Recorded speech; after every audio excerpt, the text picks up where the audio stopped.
Well, hello and good afternoon, and welcome to the 2024 Holistic Health and Wellness Forum for MS. My name, well, that's right, give them a round of applause. Why not? And actually, while you are applauding, let's give MIndy and her team a huge round of applause for always putting on such a great event, jam-packed with information to help all of us live our best lives with MS. Now, my name is Anqunette, Jamison Sarfo, but most people call me Q. My face may be familiar to you, as I was fortunate to spend many years at Fox 2 Detroit as a morning news anchor, a job I loved and cherished, but one that my diagnosis of MS made difficult for me to continue. Since then, I became an activist working toward the legalization of cannabis, which is legal now, so yay. And I have found a culture where I guess you guys have found a culture as well, because thank you for keeping us busy at the table. But culture is the line of CBD and THC-infused products available online and at select retail outlets. I also studied nutrition at the Institute of Integrative Nutrition and often speak to community and support groups about the safe and appropriate uses of cannabis to help people nourish and heal their bodies and ease the symptoms of MS. I am proud to be here with you today to support you and Yoga Moves MS. We hope today you will learn and be inspired from a panel of medical and holistic experts that we have brought together to live your best healthy and holistic life. So to kick things off, I'd like to introduce you to Dr. Martin Belkin, neurologist at the Michigan Institute for Neurological Disorders in Farmington Hills, also known as MIND, one of the largest private MS centers in the country, and a Yoga Moves MS board member. Please welcome Dr. Martin Belkin. Great, thank you. So thanks everyone for coming. So my role tonight, I'm just introducing, kind of the program, this Holistic Health and Wellness Forum, which is really an amazing event. As a practitioner, in terms of treating patients with MS, we always really talk about being on treatment being disease-modifying therapies and the importance of doing so. But really equally important is focusing on wellness. And I don't know that that's always been emphasized enough. As providers, we always advocate and talk to patients that in most cases, we need them, we want them, they need to be on a disease-modifying therapy, so medication. However, again, equally important is talking about wellness. And it may not be talked about enough in clinic settings, but certainly that doesn't diminish the importance of it and how important it is in terms of patients with MS in particular. And wellness is many things. It's diet. We know that diet and food plays a role in inflammation, and there's various diets, various types of food programs that patients can be on. And so we have data to certainly support that certain diets can help symptoms, fatigue in particular. So diet plays an incredible role. And then there's exercise and mindfulness, meditation, some of the breathing exercises that were just done. Again, incredibly important to help with relaxation, anxiety. But exercise is crucial. Yoga provides strength, it provides flexibility, it provides stretching, it provides the mindfulness component that maybe other exercise doesn't. As I mentioned, if you haven't attended a Yoga Moves MS class, I really encourage you to do so. And you're going to see some patient testimonials in a minute here. It's life-changing for people. And I really encourage people to do it. And again, it's there for everybody. And there's no limitation in terms of the ability to do a yoga or adaptive yoga, particularly what they do with Yoga Moves MS. So to that avail, I'm going to introduce, this is going to be a video that's going to play of the stories of patients who have, in their story in terms of their journey with Yoga Moves MS.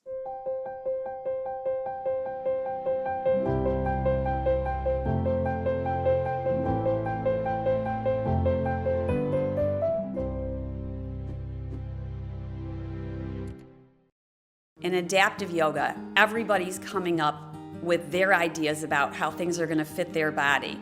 I think people believe that when you go to yoga, you're told how to do a pose and that there's a right way and a wrong way. But in the adaptive yoga room, especially, really all yoga should be like this, you get to be empowered to make the yoga work for you. Talking to doctors, there's no easy fix to it. And for me, a lot of it is rest and recovery. When you have a chronic condition such as multiple sclerosis or Parkinson's, there's a tendency to become isolated. I saw it with my mother who had primary progressive MS. The friends started to dwindle, and even the family members, and you're left with basically caregivers. I was diagnosed back in '77, and there was nothing at the time they could do. They told you to lay down and do nothing. The community is what is the most important element. It's like going to see my friends. That's what keeps me going. I love the community. I love the way that Mindy communicates with her group and the interaction with people. I love what it's doing to help individuals with MS, to help them feel better. It's funny because when I was a child, I distinctly remember thinking that I wanted to be rich because I wanted to help people. Now that I've been involved in this organization, I realize that the richness comes from being with a community like this. I like that I don't have to explain anything to anyone around because they already know. It's nice to be with people that kind of understand what you're going through. It's just like a family, it really, like an extended family. It just makes you feel happy and just joyful. And I really like everybody there, and I can't imagine continuing without it. I feel like I've had an opportunity to really do a lot of stretching and probably a lot of laughing and breathing. I can't stress enough the fact that we can all laugh at ourselves. Sometimes focus on the bad. We're not allowed to say that word in class. The yoga has the ability to open people's hearts. Learning to be more grounded with a functional breath can actually help the body to find its home. I always walk out of that class better than I walk in. I walk in stiff, and I walk out just, my legs feel so strong and stable and alive. They like tingle. They're because they've gotten a good stretch and the blood flow is there. It's just fantastic. First and foremost is spasticity is a lot better. I don't have to fight my body so much to move around.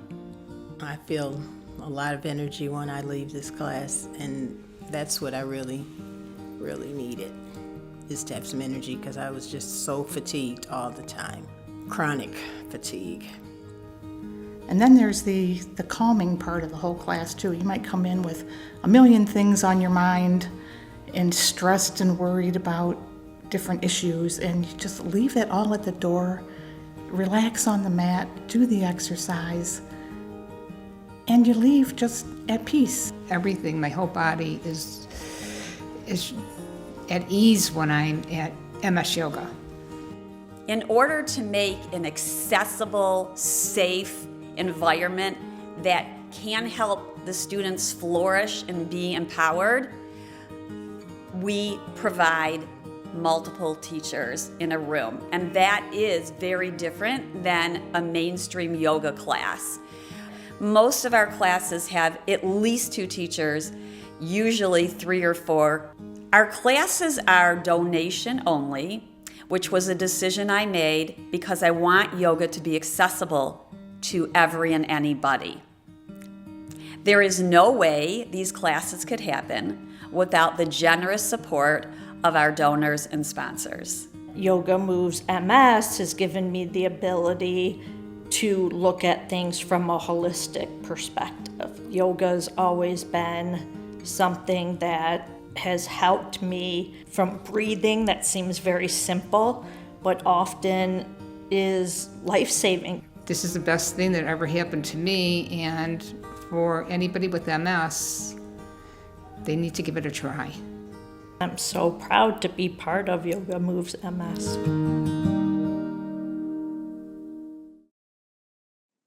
Okay, so I hope that the video gave a little flavor for what the class is and what Yoga Moves MS can do for patients. So again, I really encourage people to, if you haven't tried it, reach out in person, potentially virtually, to join a Yoga Moves MS class.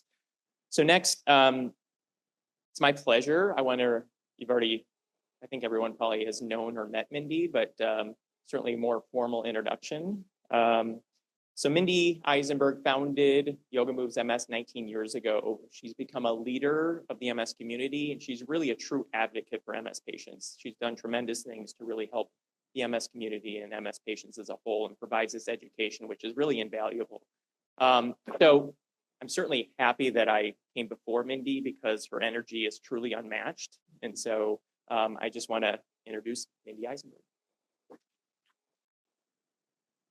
Thank you. Thank you, Dr. Belkin. You guys are amazing. We've had an interesting start with some sound things going on.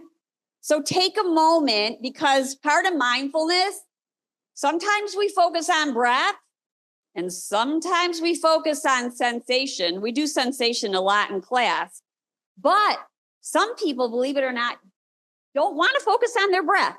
And so they focus on sound.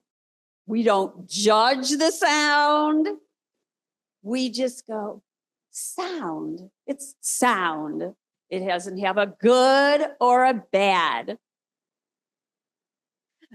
So welcome to all of you. And I'm so excited to be here. I want to go through a few housekeeping things with you. Just, you already know who we are. We're Yoga Moves MS. We are a nonprofit that provides adaptive yoga for people with neuromuscular conditions, primarily MS. Our whole mission is that yoga should be accessible to all. And as the interest in science behind holistic health has grown, we thought it was a natural step to add to our mission to serve the community with education about wellness and integrative care. We're thrilled that you're here. We're thrilled by the response to these events. Today is our 5th year of providing a forum of this kind, all of which have had an incredible audience, which tells us that the information and the gathering, I must say, the gathering, the being in community, that's what's highly valued. So we pulled together this amazing lineup of speakers who are so knowledgeable about their respective topics. They will provide you with important research and concepts. They're hot off the press, state of the art. A few housekeeping reminders. Our schedule is super tight, especially with our snafus in the beginning here. So we're going to have a little movement built into the middle of the program, but please feel free, go to the restroom if you need to, move around a little bit, feel free to stand. There'll be about 5 minutes after each speaker's presentation. That's where the Q&A and the questions come in. So those of you on virtual, you're going to put your questions in the chat. Those of you who are present right here in this room, there's going to be some microphones going around and we will run to get your question answered. We'll take as many as we can in that time. Many ask us about what is the virtual exhibit hall. The virtual hall contains information on today's speakers, our generous sponsors, exhibitors, and partners who made this program possible. We could not do it without them. After today, the presentations, the recordings from them will be in the virtual exhibit hall. So you'll go to the website and look under events at yogamovesms.org, and there you will find the recordings. We need and value your feedback, and we want to constantly improve these events. So we're bribing you. You'll get a gift that you can download after you complete the surveys. Thank you to all of the attendees here.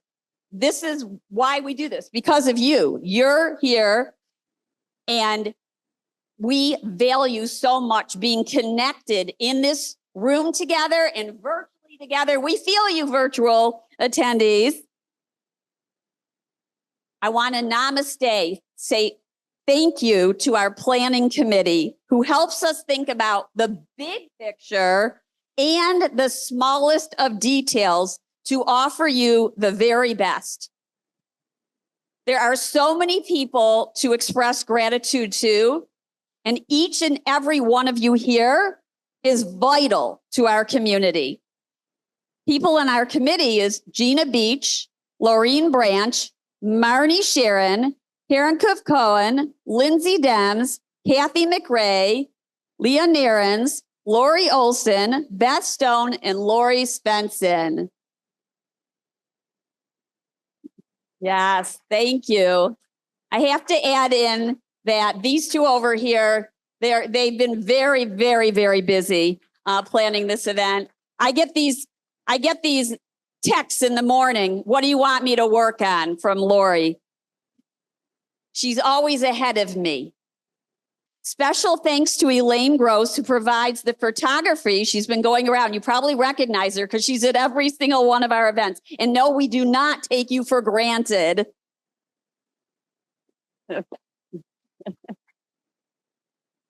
Special thank you to Anqunette, Q, Jamison, Sarfo. You've met her. She shares her incredible talent. She comes up here like it's nothing and keeps us moving along. Namaste to our amazing yoga moves instructors. Many of them are here today. Please stand up if you're here. I'm going to read off some names. They are why we do what we do. They are the thread. They keep us together. They do the important work working with our students. Anna Cairns, Jill Dunphy, Deborah Henderson, Betty Ann Hodges, Kathy McRae, Marcia Williams. Namaste to our generous sponsors and exhibitors. Our top sponsor, TG Therapeutics. Second level, Biogen, then Amgen, Genentech, and Novartis. Thank you so much to our exhibitors. Michigan Institute for Neurological Disorders, Alexion, Bristol Myers Squibb. You can go ahead and you can clap. It's good. EMD Sereno, Beatrice. We clap for everybody. Our exhibitors, Better Life Home Care and Motown Massage. You guys rock. You guys rock. I see the people who've gotten a massage. They're like, oh yeah, they're like on another planet. Memorial Healthcare Institute for Neuroscience. Yay. MS Society is here. Yes. Physical Therapy and More at Michigan Ear Institute. You're going to hear from Binaifur. She's got an amazing presentation coming up. Q Culture. Train the brain and walk the line. So take a moment, take your hands together and think about what you're grateful for as we transition. I'm going to call back Dr. Belkin back up here to introduce. Make an introduction. All right, thanks, Mindy. So, we'll get the program started. So I have the pleasure and honor of introducing the first speaker. This is Dr. Jonathan Doty. John did his neurology residency training through Corewell Health, or Beaumont at the time, and is currently doing an MS fellowship at our clinic at Michigan Institute for Neurological Disorders with myself and our whole team. And so John is, incredibly bright, dedicated to the field of MS and helping MS patients. He will be working full-time in the Mind MS Center starting in July in both our Farmington Hills as well as Dearborn Heights location. So seeing just MS and related disorders. So without any other ado, Dr. Jonathan Doty.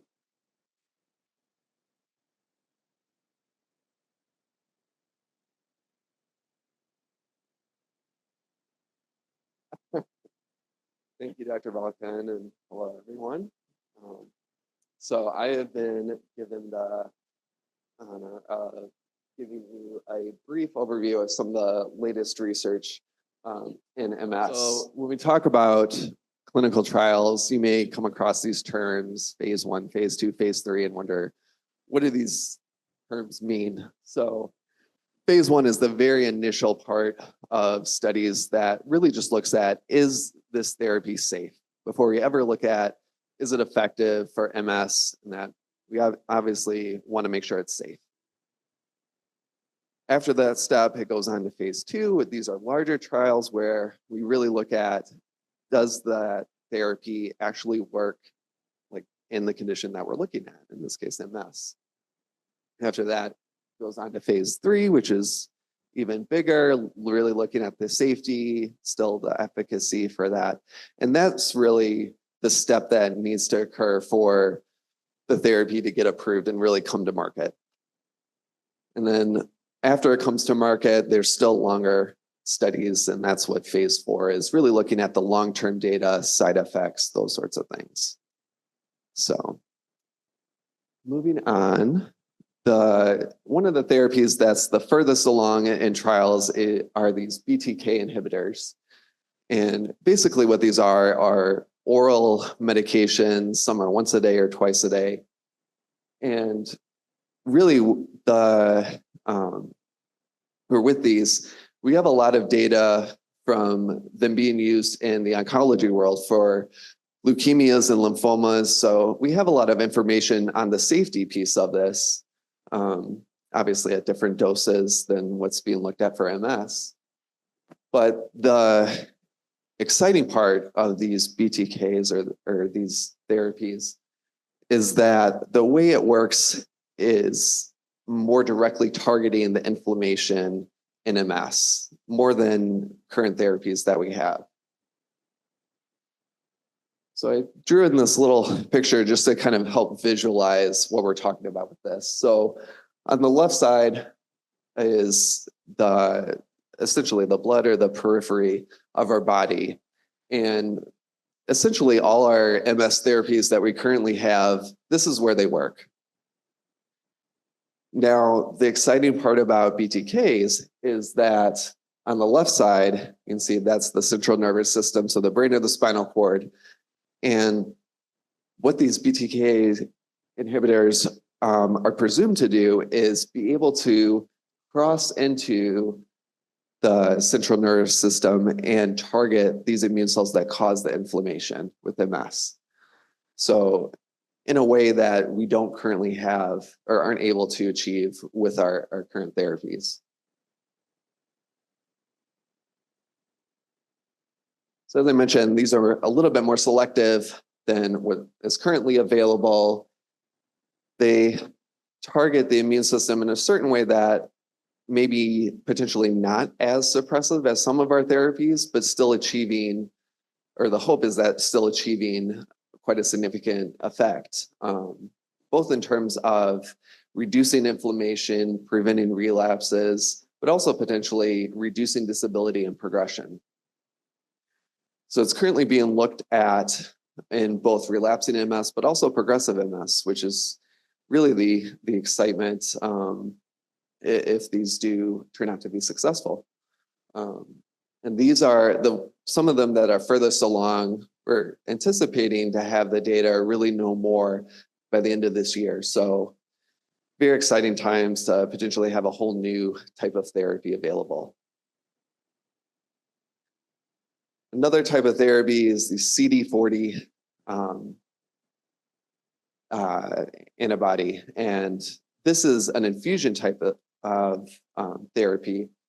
The way this works is essentially it blocks the talking between these immune cells. So rather than suppressing the immune system directly or depleting out certain immune cells, it just blocks that talking.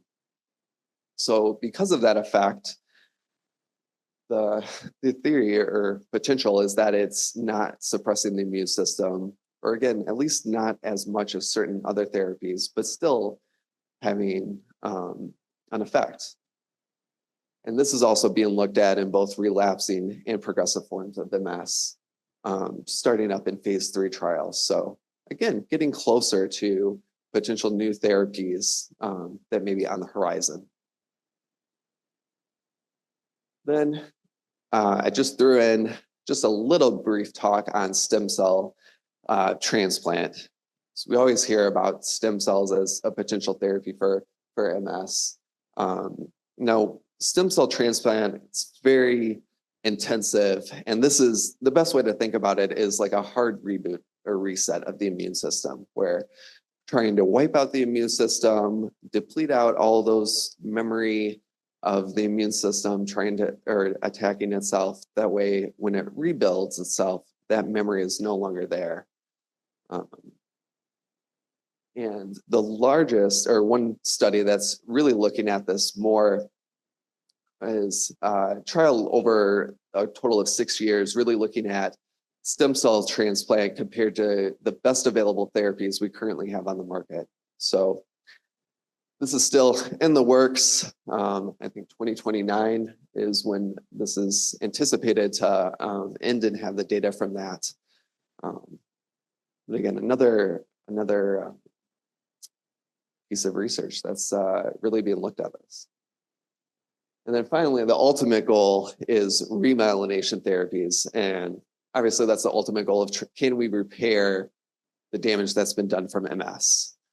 Now, a lot of different therapies are being looked at for this. One that's a little bit closer, phase 2, so not quite at that phase 3, closest to coming to market, but potentially is an antihistamine.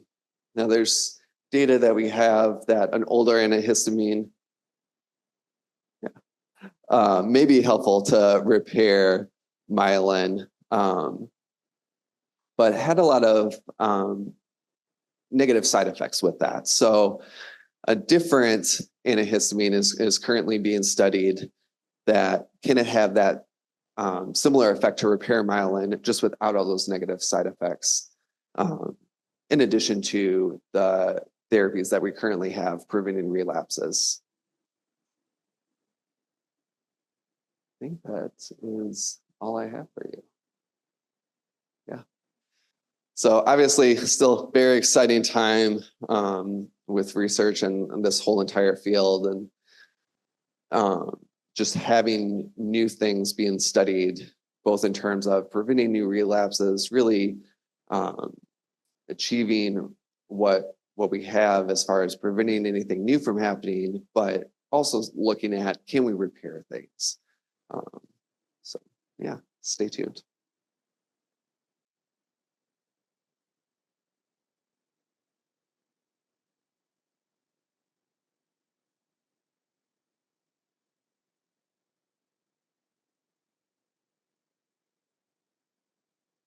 The audience, up, coming.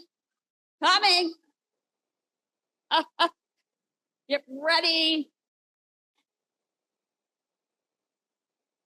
All right, your question, what's your name? Yep. My name is Patty, and thank you for this. Thank you, Mindy, for this. And Thank you for being here. I have a question about CRISPR technology and MS specifically. What's your question? Is there anything in the works using that technology? That I am not specifically sure. I don't believe so, or nothing that I've come across or read. That's an answer. Okay. All right, next question.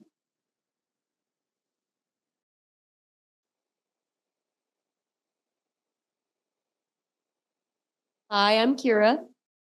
My questions are about the BTKI and the anti-CD40. Meaning less suppressive, that means it wouldn't be taking the B cells out of your immune system anymore, correct? Right, so it doesn't deplete those cells out, just essentially turns them off in a sense to where they can't be activated and drive that inflammation. So would they have any productivity in your body anymore anyways, or would they just be sitting there inactive?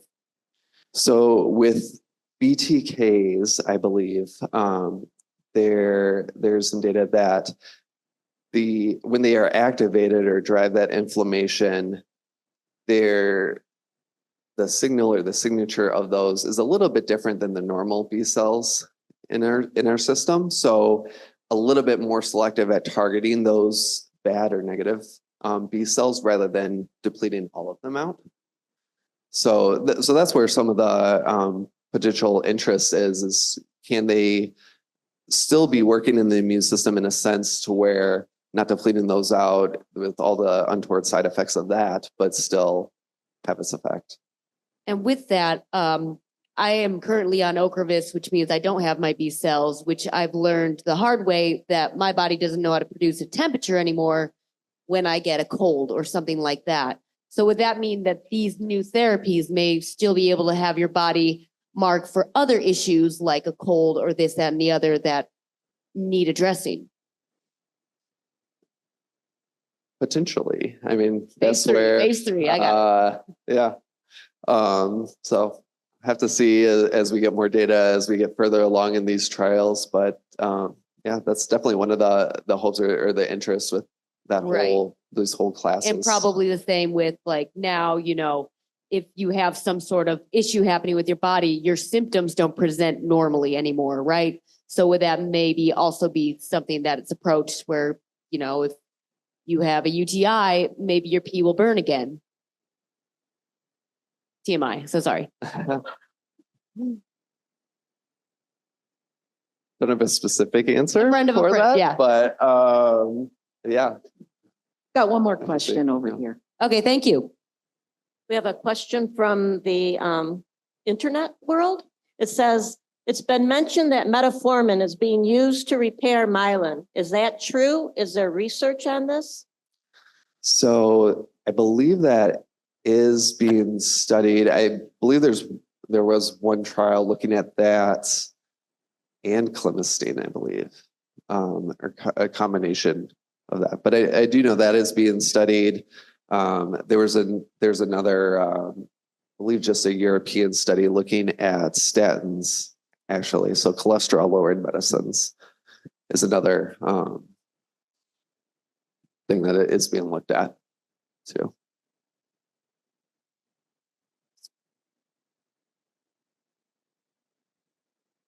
Thank you. Thank you.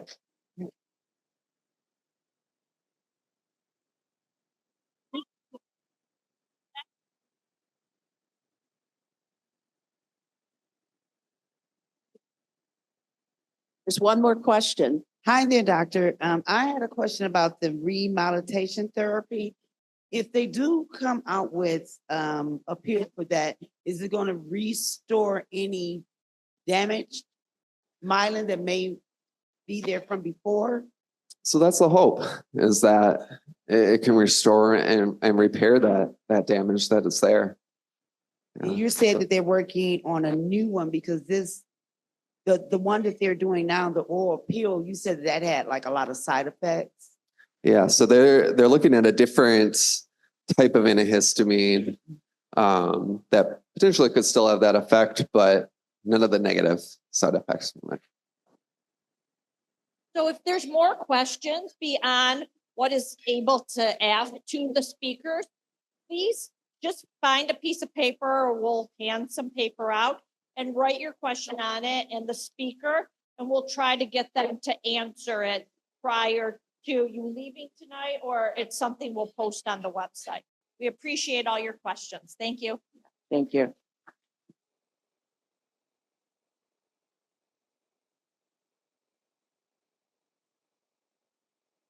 And let's give Dr. Doty one more round of applause, please. Thank you for all of that information.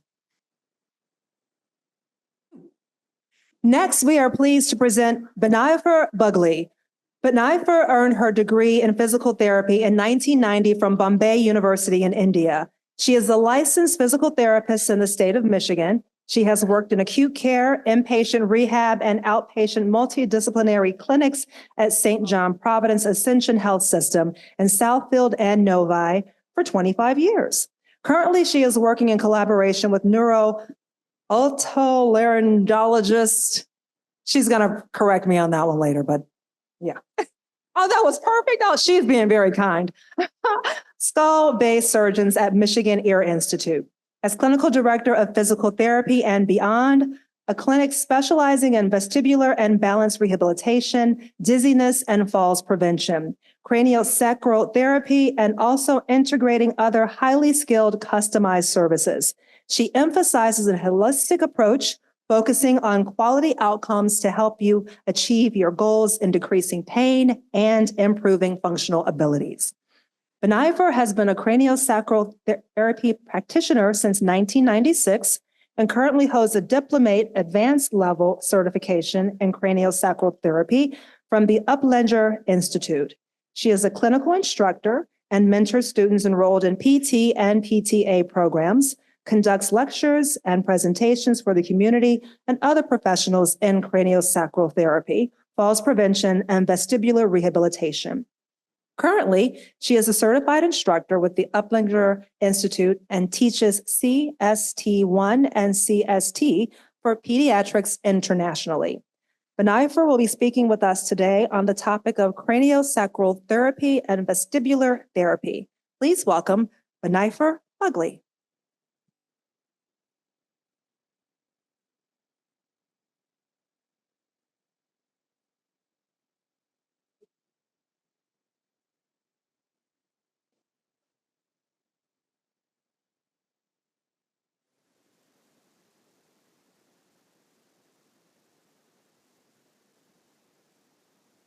This is easier. Can you hear me now? Can you hear me in the back? No, not yet. Okay, well, hello everyone. I'm here today to very briefly talk about vestibular rehab, craniosacral therapy, and how these might benefit someone with neuromuscular conditions such as MS.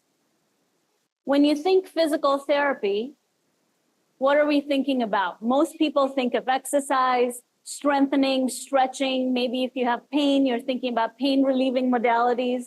But really, or in actuality, as my friend says, when you think physical therapy, you should think way more than that. Because physical therapy, each person is unique and each treatment should be unique, right? It depends not just on the diagnosis that you come in with, but it depends on the challenges that you present with because of that diagnosis. So am I echoing in the back? You good? Okay.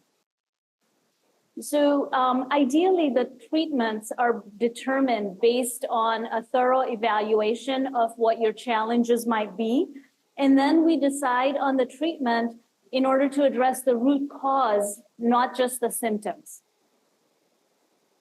One of the main things that you hear about with MS is challenges and disruption of the myelin sheath. Myelin is like an insulation that covers all of your nerves, and it helps them kind of address and send messages to different end organs, your muscles, at extremely, extremely high speeds and with specific efficiency, very detailed and great precision. Demyelination, when you come through demyelination, interferes with with those messages, right? It interferes with how these messages are sent, and they'll have an effect on not just the speed and accuracy of the messages, but how your muscles respond to those messages. So you could have an effect, it then has an effect on how you move or how you respond to your stimulus. Sorry. If you look at this slide that's behind me, you could have things that are an issue with not just gross motor, like big movements where walking is an issue or sports is an issue. It can have challenges, lead to challenges with fine motor stuff where you have trouble sewing or turning a page. You could have trouble with your strength, or your strength could be fine. It could affect your coordination. It affects how you could, it affects how you react in that moment in time. So all of those lead to how all of those lead to a lot of challenges with balance, coordination of movement, and how you lead your day-to-day lives. whether it be at home or at work. Being that we're affiliated with Michigan Ear Institute, we see a lot of people that come in with dizziness and imbalance. Now, balance could be due to, imbalance is just a symptom, right? It could be due to a lot of different reasons. So we're always assessing, what is this from? Is it an orthopedic issue? Is it more neurological, vestibular? And more often than not, if you have somebody that comes in with imbalance, they're describing it as dizziness at times. And dizziness is a very common term that people frequently use to describe a variety of different problems. So when someone comes to us with a balance issue, one of the evaluations that we look at is called the sensory organization test. This little colorful box and contraption that you see behind me, it's called the computerized dynamic posturography. This machine, what it does is you have the person stand in here, facing in, and it's a three-sided box. The force plate, the place where you're standing on is a force plate that moves, the box moves, and the force plate is connected to this little computer back here.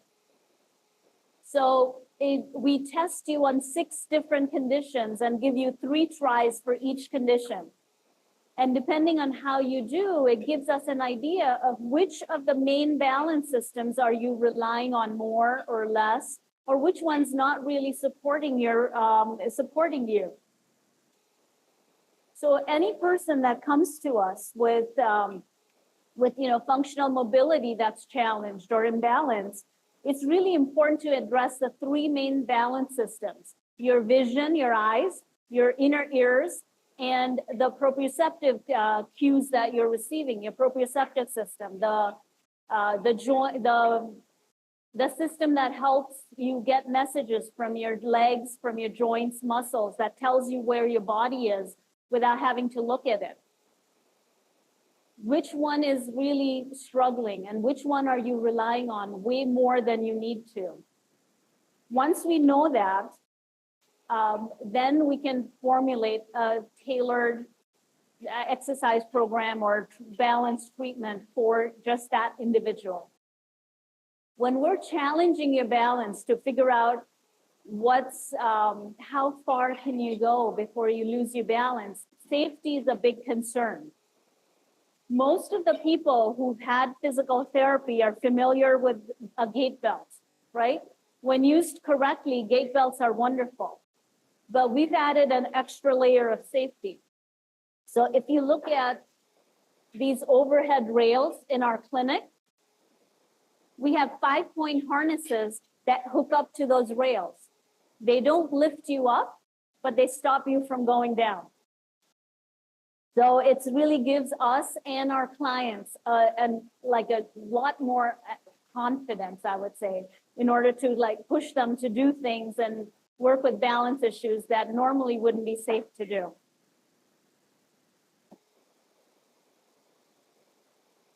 Oh, there you go. We were playing around a few years ago when we were setting up the clinic to see what we can do with these harnesses. They are actually connected into the structure of the building. So each little segment of that rail can take up to 500 pounds. So we never worry about somebody falling down. But I don't think it's very comfortable to sit and have your tea in those harnesses. That's just for a momentary safety measure. I wanted to take a marketing picture, like a Superman pose, but the harnesses are designed to keep you upright and stop you from falling down. So we couldn't do that. He had to actually hold on to these bars and push himself and hold himself there in that horizontal position in order for us to be able to take this picture. They will, as soon as you go down, it thinks you're falling and it pulls you straight back up. So let's see, where am I at? We know a few basic things about MS, right? And I dare say this in presence of so many neurologists in the room. So we know that it affects our central nervous system. We know that it's a chronic inflammatory disease. We know that there's demyelination, there's neurodegeneration, and that there's an abnormal immune system response that goes on. However, to my knowledge, the question of what came first? What came first? Which one is the root cause that sets off some of the other challenges is still undetermined. So that brings me to talking about craniosacral therapy. Craniosacral therapy has its roots in osteopathy.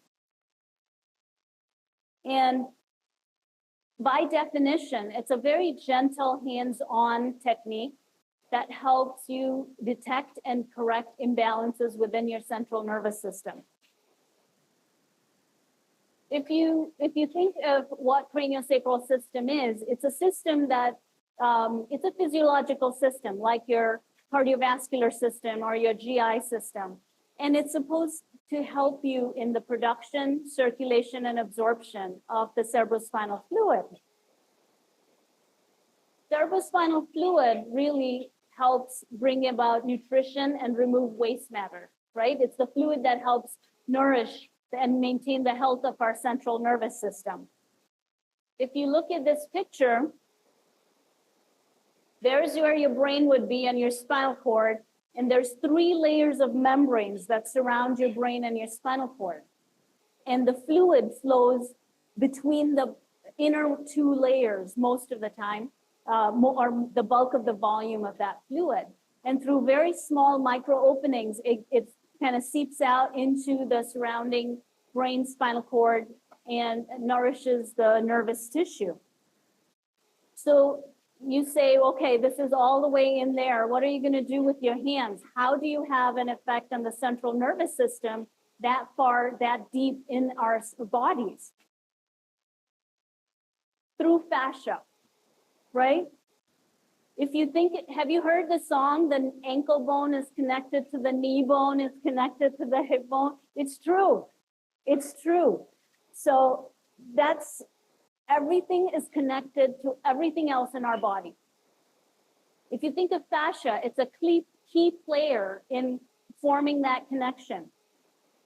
It helps in health. It's stretchy, it's flexible. If I gain 100 pounds tomorrow, I'm not going to burst. My skin stretches with me, right? But when it's restricted, when you have fascial restriction patterns for any reason, it can affect how you move. It decreases mobility externally and internally. And it can cause a lot of pain. And it can cause random pain, the kind that you could see in fibromyalgia, for example. So I want to share this. There we go. That's a picture from Dr. Gambertou's work. And he's a French osteopathic plastic surgeon. And he developed the way of taking pictures during surgery using an endoscope. And so he has some amazing videos and a book and DVDs and whatever that can share all these images with you. If you look at fascia in real life, it's so much different than what we see when we go to dissection classes and work on, cadavers. So the tissue just is different. It's pliable. Okay, so how does this work and benefit people who have multiple sclerosis, right? So using this gentle technique, using craniosacral therapy, we can actually work on decreasing tissue tension. We work with the restrictions that we learn how to palpate with our hands. And when you release restrictions within the body, now you're allowing the body fluids, including the deeper ones, including your CSF, to flow better, to reach places that it might not have been able to reach before. And remember, we said CSF actually helps bring nutrition, remove waste matter, so it helps improve the health of your central nervous system. When your central nervous system functions better, everything about you functions better. So it's not diagnosis specific, right? It's just about supporting the body and functioning at its optimum level. We learn, it's like learning piano. You can't really learn it by hearing somebody talk about it or reading a book. You have to actually get down and practice for hours and hours in order to feel and learn how to listen with your hands. So once you do that, you can support the body in releasing the tension patterns in whichever way the body needs. Once the body doesn't have to work so hard to move around those tension patterns, now you've freed up the energy that it was using in kind of working around these restrictions to use that energy for whatever else is needed. So it's available for you, okay? And that's that. Okay, before I take any questions, I just want to say a few thank yous. To Yoga Moves MS, to MIndy, wherever she is, and to Lori Svensson for inviting me here to talk tonight. I want to say, I just want to say a big heartfelt thank you and always with gratitude to Upledger Institute and to all past and present out there who have helped me in my learning and my journey through craniosacral therapy. It's changed how I practice. Also, last but not the least, I want to say thank you to Michigan Ear Institute, because without their support, we couldn't have developed this vestibular rehab and balance center, this facility that we have in Farmington Hills, just about a mile up the street. So thank you, everybody, and thank you for listening. Thank you.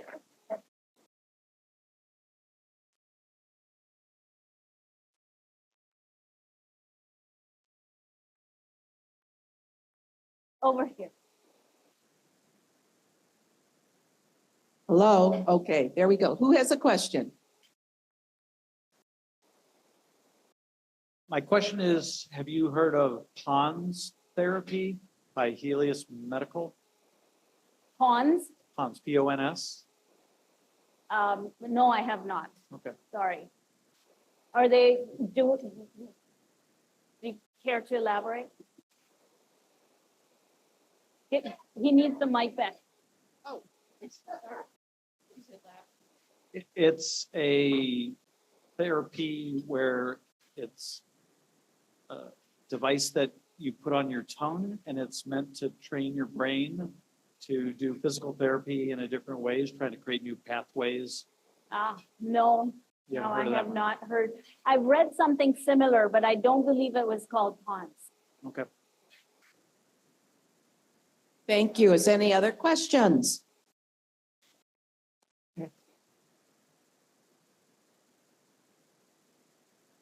Do either of these modalities have anything to do with memory function? Maybe craniosacral therapy. I mean, it just helps improve your overall health. So, and it helps balance out your sympathetic, parasympathetic nervous system. When you're in a high sympathetic mode where you can't, you're on fight or flight, memory is not ideal. It's not functioning at its best. And so if you can help bring up the parasympathetics on board, that may help. It's a possibility, yes. Okay, thank you. We've got a question online. Is there a question, or I'm sorry, how do you find a good craniosacral therapist? And once you have one, how many sessions do you think it takes? How do you find a good craniosacral therapist? Where there are so many.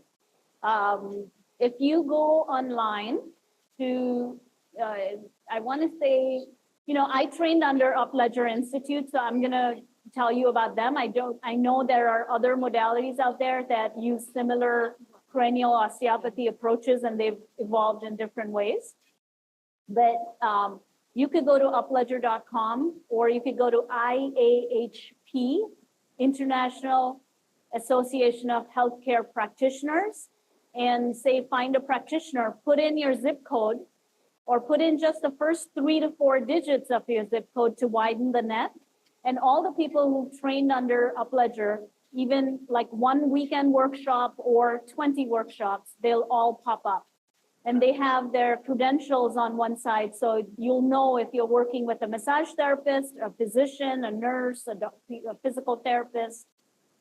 And as far as how many sessions, it depends on the person. If you're coming in for something specific, most places will say, start with once a week or once in 2 weeks. And then as things settle and get more stable, you can then extend the, treatments to like once a month or as needed. Thank you. You're So welcome. time for one more question. Does anybody have a question back here? Hello. Does craniosacral help with? Does craniosacral help with neuropathy? Possibly, right? Well, that sounds hopeful. Because Thank you. just remember, craniosacral is not diagnosis specific. We're just helping release restrictions, helping your body function at its optimum. And so whatever changes are going to happen in the body will be supported at that point. So, all right. Is that Thank good? you. Thank you so everyone. much. Thank you.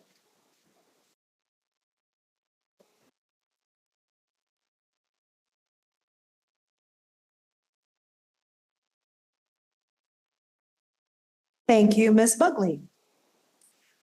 Up next, we have Tim Mann.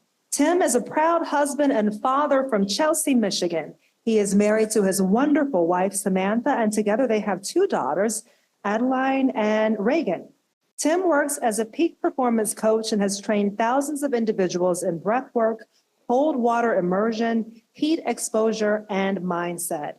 He has worked with top-tier athletic programs such as the University of Houston football, University of Michigan soccer, and University of Detroit Mercy basketball.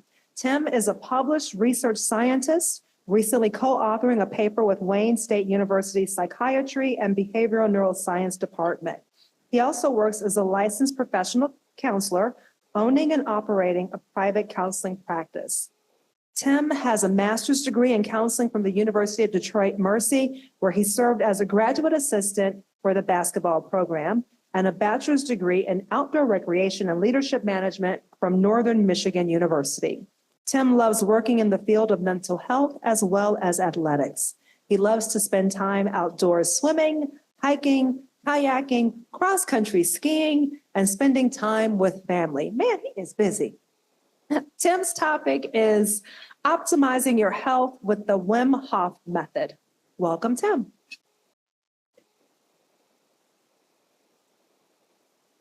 And you already had the mic.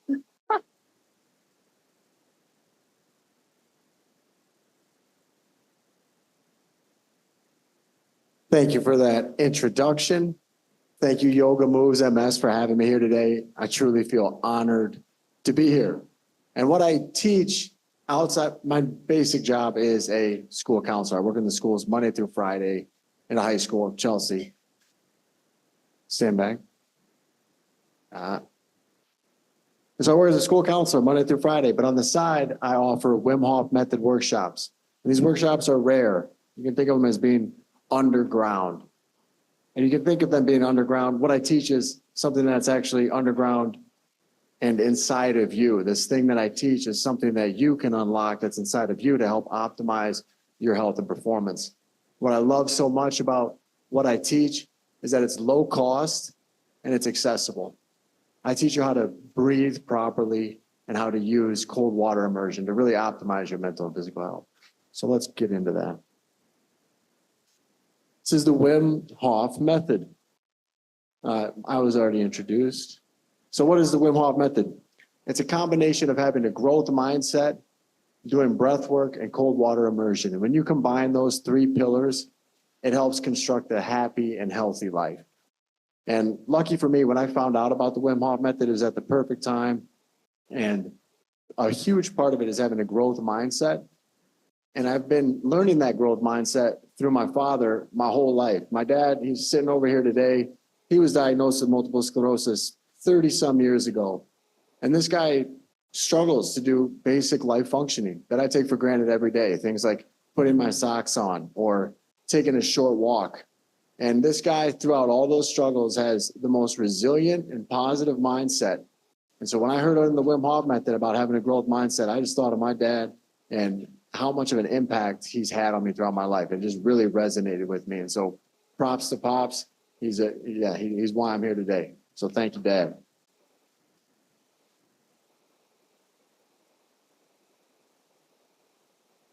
So how did I get here? Obviously my dad and my mom, but further than that, I was hit by a drunk driver while I was parked on the side of the highway back in 2017. I fractured 11 bones, suffered fractured ankle, tore my medial meniscus, lacerated my liver, dislocated my jaw, smacked my head really good and fractured my skull in multiple places. Got rushed to the ICU. They had to perform emergency brain surgery because I had all this intracranial hypertension. My brain started to swell up like a balloon. So they drilled a hole into my brain to save my life. Thank God. In a coma for 8 days, came out of that coma, was diagnosed with an emergent mood disorder, which is common after traumatic brain injury of that severity, and PTSD, and addicted to painkillers. I got out of that hospital setting and was going through rehabilitation, and I came across the Wim Hof method. And when I heard about the Wim Hof method, like I said, it just really resonated with me.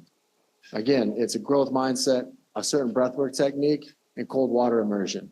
Now, I couldn't take a cold shower at this time because I had a neck brace on and an arm sling and a boot, but I could breathe. And so I started doing rounds upon rounds upon rounds of this breathwork every day. And the best way I can explain it is it rewired my nervous system. We're going to talk about the breathwork and exactly what it does, but it helped give me a sense of control in my life. It helped me gain control of my mood. My mood was up and down all day, every day. It gave me control of that mood, and it gave me a sense to will to live again and really make something on my life. So it really saved my life. So what does it do? It teaches individuals how to use low cost and accessible resources to optimize their health and performance. What does practicing the Wim Hof method look like? It's really simple. It's having a dedicated mindset, practicing every day and doing a simple breathwork practice and doing a cold shower, or if you can, an ice bath. So who is Wim Hof method for? Almost everybody. There are some contraindications with the method, but I've ran tons and tons of workshops. I've had people from the ages of 16 to 87. And it's amazing running these workshops because you get to build community, you see people come together, connect with each other, and do something that's really hard, and they do it together. So you really strengthen bonds and relationships at these workshops. That's a picture up in the UP where we all went in together in the middle of the lake. Fantastic, had to share it. All right, so there was an endotoxin study done. If you don't know who Wim Hof is, he's kind of a wild man. He's got 26 Guinness World Records.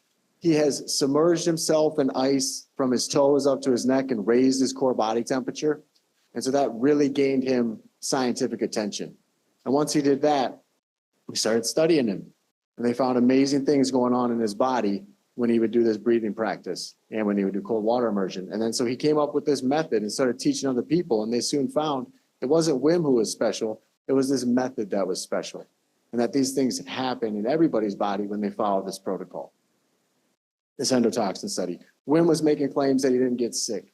So what did they do? Radboud University, they injected him with an endotoxin, E. coli, dead shell of bacteria, makes 100 out of 100 people sick.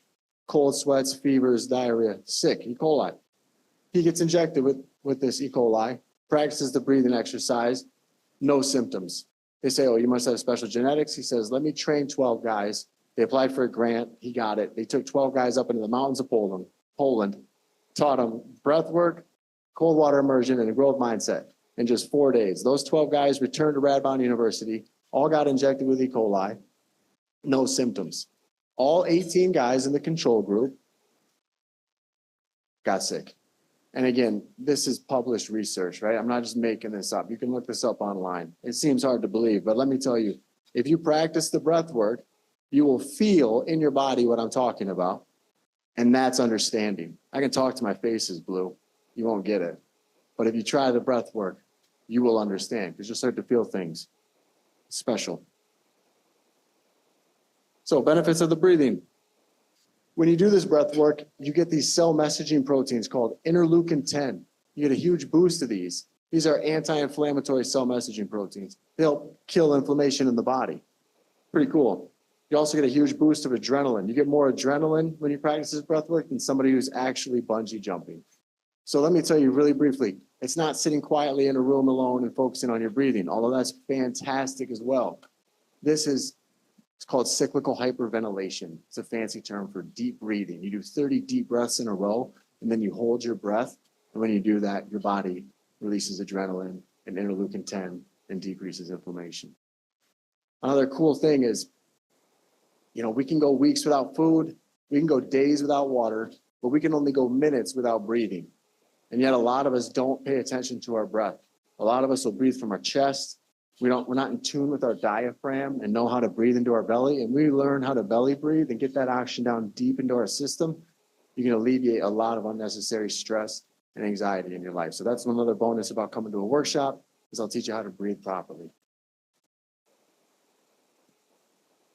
Safety. You never want to do this if you're pregnant, if you're epileptic, or if you have a serious underlying heart condition. You never want to do it in or near the water. Some people, if they push themselves too far, you can pass out, right? If you're doing deep breathing over and over again, you start to get lightheaded. So again, don't do it in or near the water or operating heavy machinery. Cold exposure, another pillar of the method.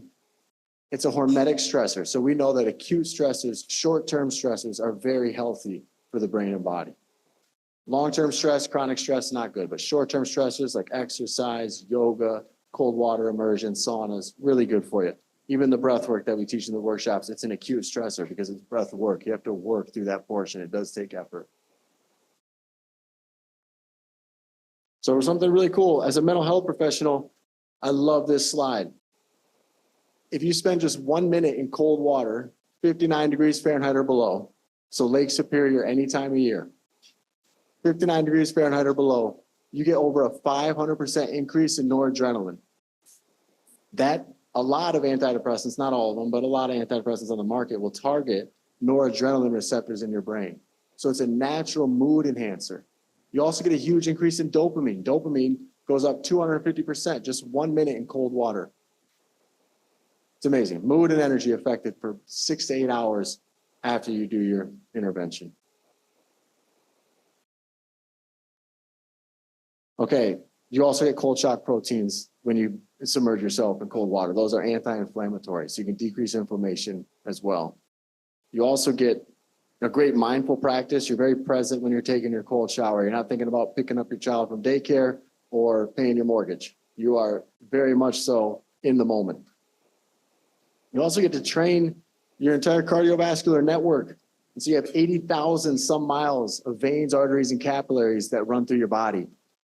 That cardiovascular network, there's little muscles that go through it. And when you do consistent cold exposure every day, those little muscles get stronger. And so your heart has to beat less. So I've had countless people who wear Apple Watches contact me after a workshop saying, hey, I've been practicing for a month and my resting heart rate has gone down 20 beats per minute. So it's amazing.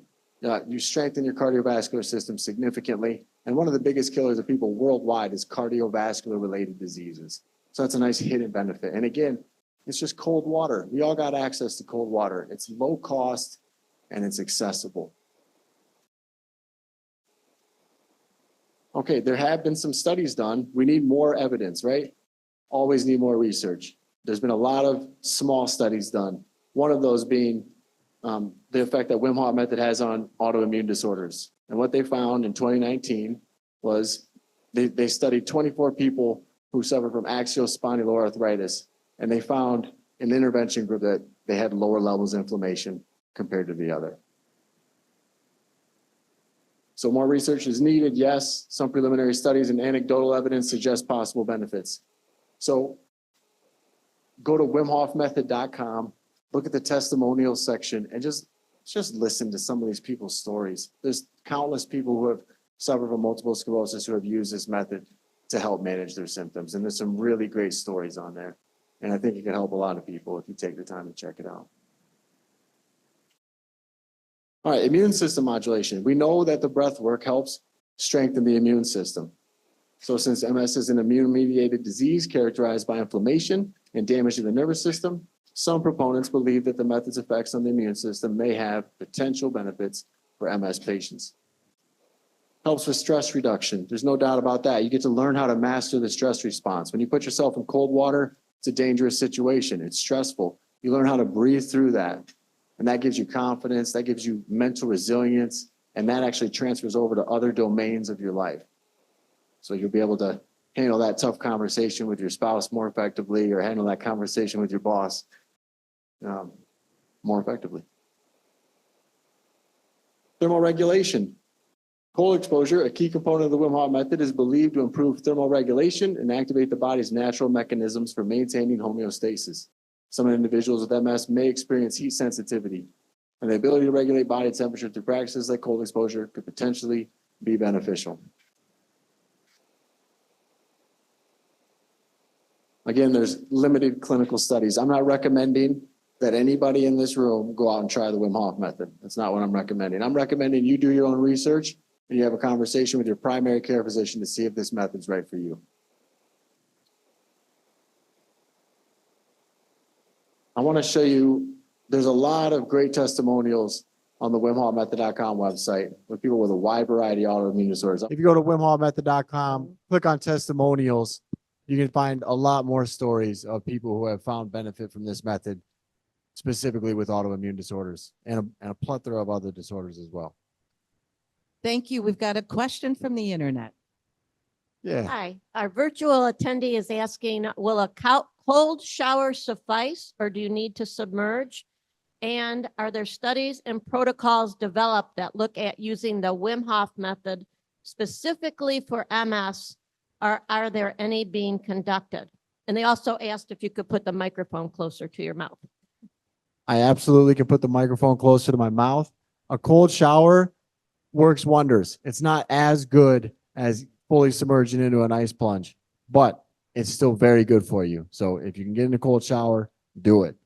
There's no current research or past research done specifically with MS. I'm hopeful for the future. Any other questions? Oh, we've got one in the back here. Hold on.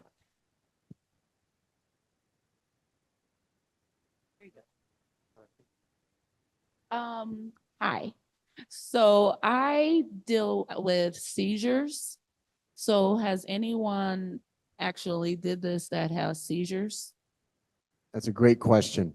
I've had individuals with epilepsy in my workshops, but I do require that they get a doctor's note from their neurologist.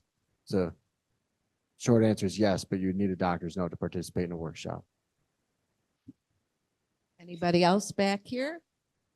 I know we've got another online virtual question, right? No? Oh, okay. Okay. Oh, we've got in person.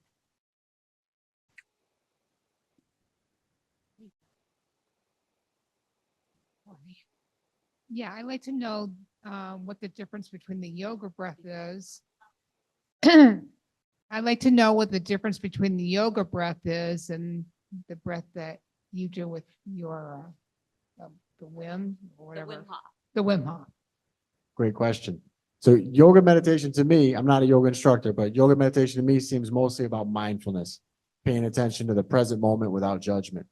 Wim Hof method breathing is taking 30 deep breaths in a row, really big deep breaths, filling up your belly, then your chest, just lightly letting it go, and then right into the next one. So you're really doing that over and over again for 30 times. And then you go into a breath hold. And after you hold your breath, you take a big inhale in, hold it for 15 seconds, let it go. That's one round. And then you keep going. You do 3 to 4 rounds, and each round you go deeper and deeper and start activating more and more of the body's potential. Thank you. Thank you. Yeah, thank you. Anybody else? All right, real quick, I did co-author a research paper with Wayne State recently. It shows there's implications for the Wim Hof method and anxiety. We're working on a new study right now, a 5-year study. Going to generalize these findings to the public once we run it. So that's really exciting. Trying to think what else I got here for you. Won't take time to go over that, although it's a great slide. If you want to check out my website, you go to trainthebrainllc.com or wimhofmethod.com. I do workshops all over the state. And this is my side gig. I'm not concerned about making a bunch of money doing this. If you are struggling financially and you can't afford the $150 workshop, you reach out to me, send me an email. We'll figure something out. All right. Thank you all for listening. I appreciate you.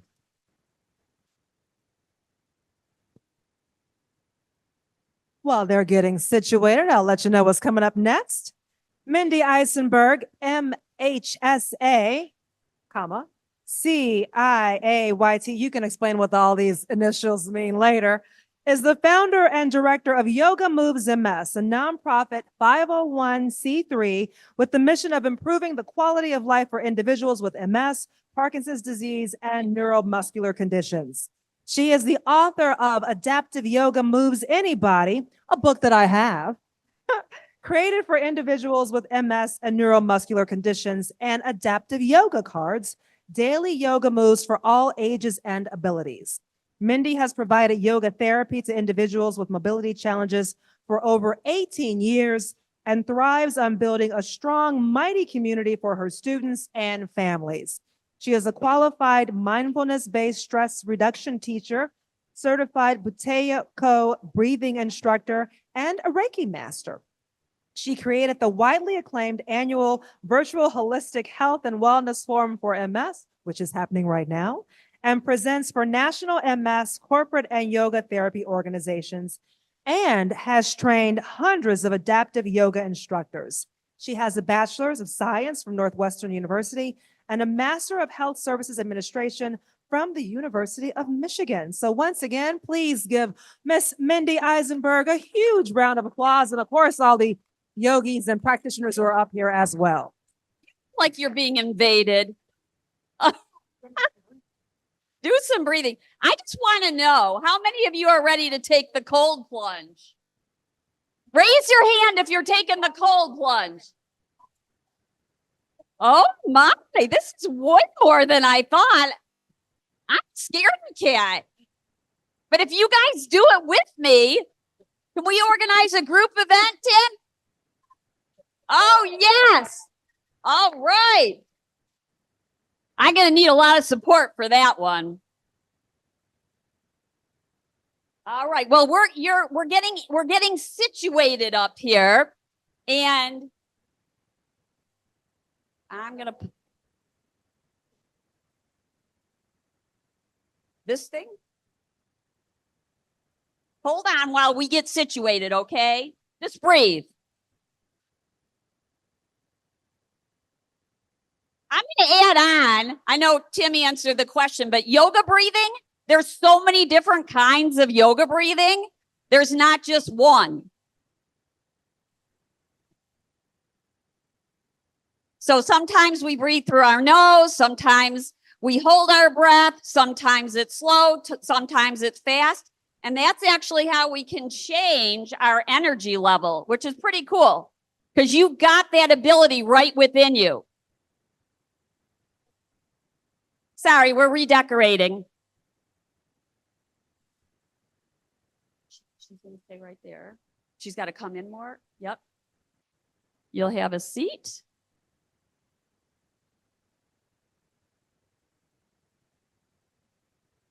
All right. So, as you know, we have this mission of providing holistic health and wellness education. We also offer adaptive yoga classes, both virtually, online, recorded, and in person in Michigan. So today, we have vital students who are up here. All of our students who are Yoga Move students are vital.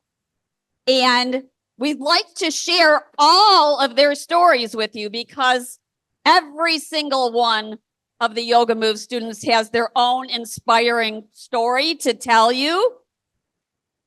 In fact, there's someone whose birthday is tomorrow. He knew I was going to do this to him. Can you guys all say happy birthday to Sean? Sean, stand up. That's all right, Sean. You don't have to stand up. I just had to haze him a little bit. All right, so today you're going to learn from 3 very special students about their experience with our community, adaptive yoga, and what it can do for you. We're going to show you a few poses that you will hopefully try and join with us to get moving. So first, I'd like to introduce George. We are so lucky. George, raise your hand so they all know it's George. George has been practicing yoga with Yoga Moves MS for 9 years.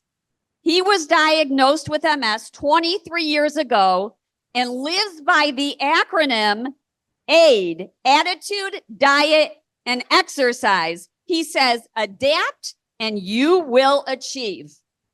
From Jill, extraordinaire Yoga Moves teacher who is here. Jill, where are you? Oh, she's over there.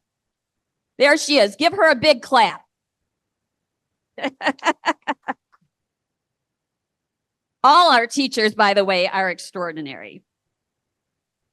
She states that he is one of the most disciplined, determined, and positive students I've ever encountered. Nothing stops George. Look at that smile George has. Yoga has given him a vehicle for what he can do in the face of so many obstacles. He's truly an inspiration to everyone around him. His Troy class and his family just love him. Woo-hoo, George!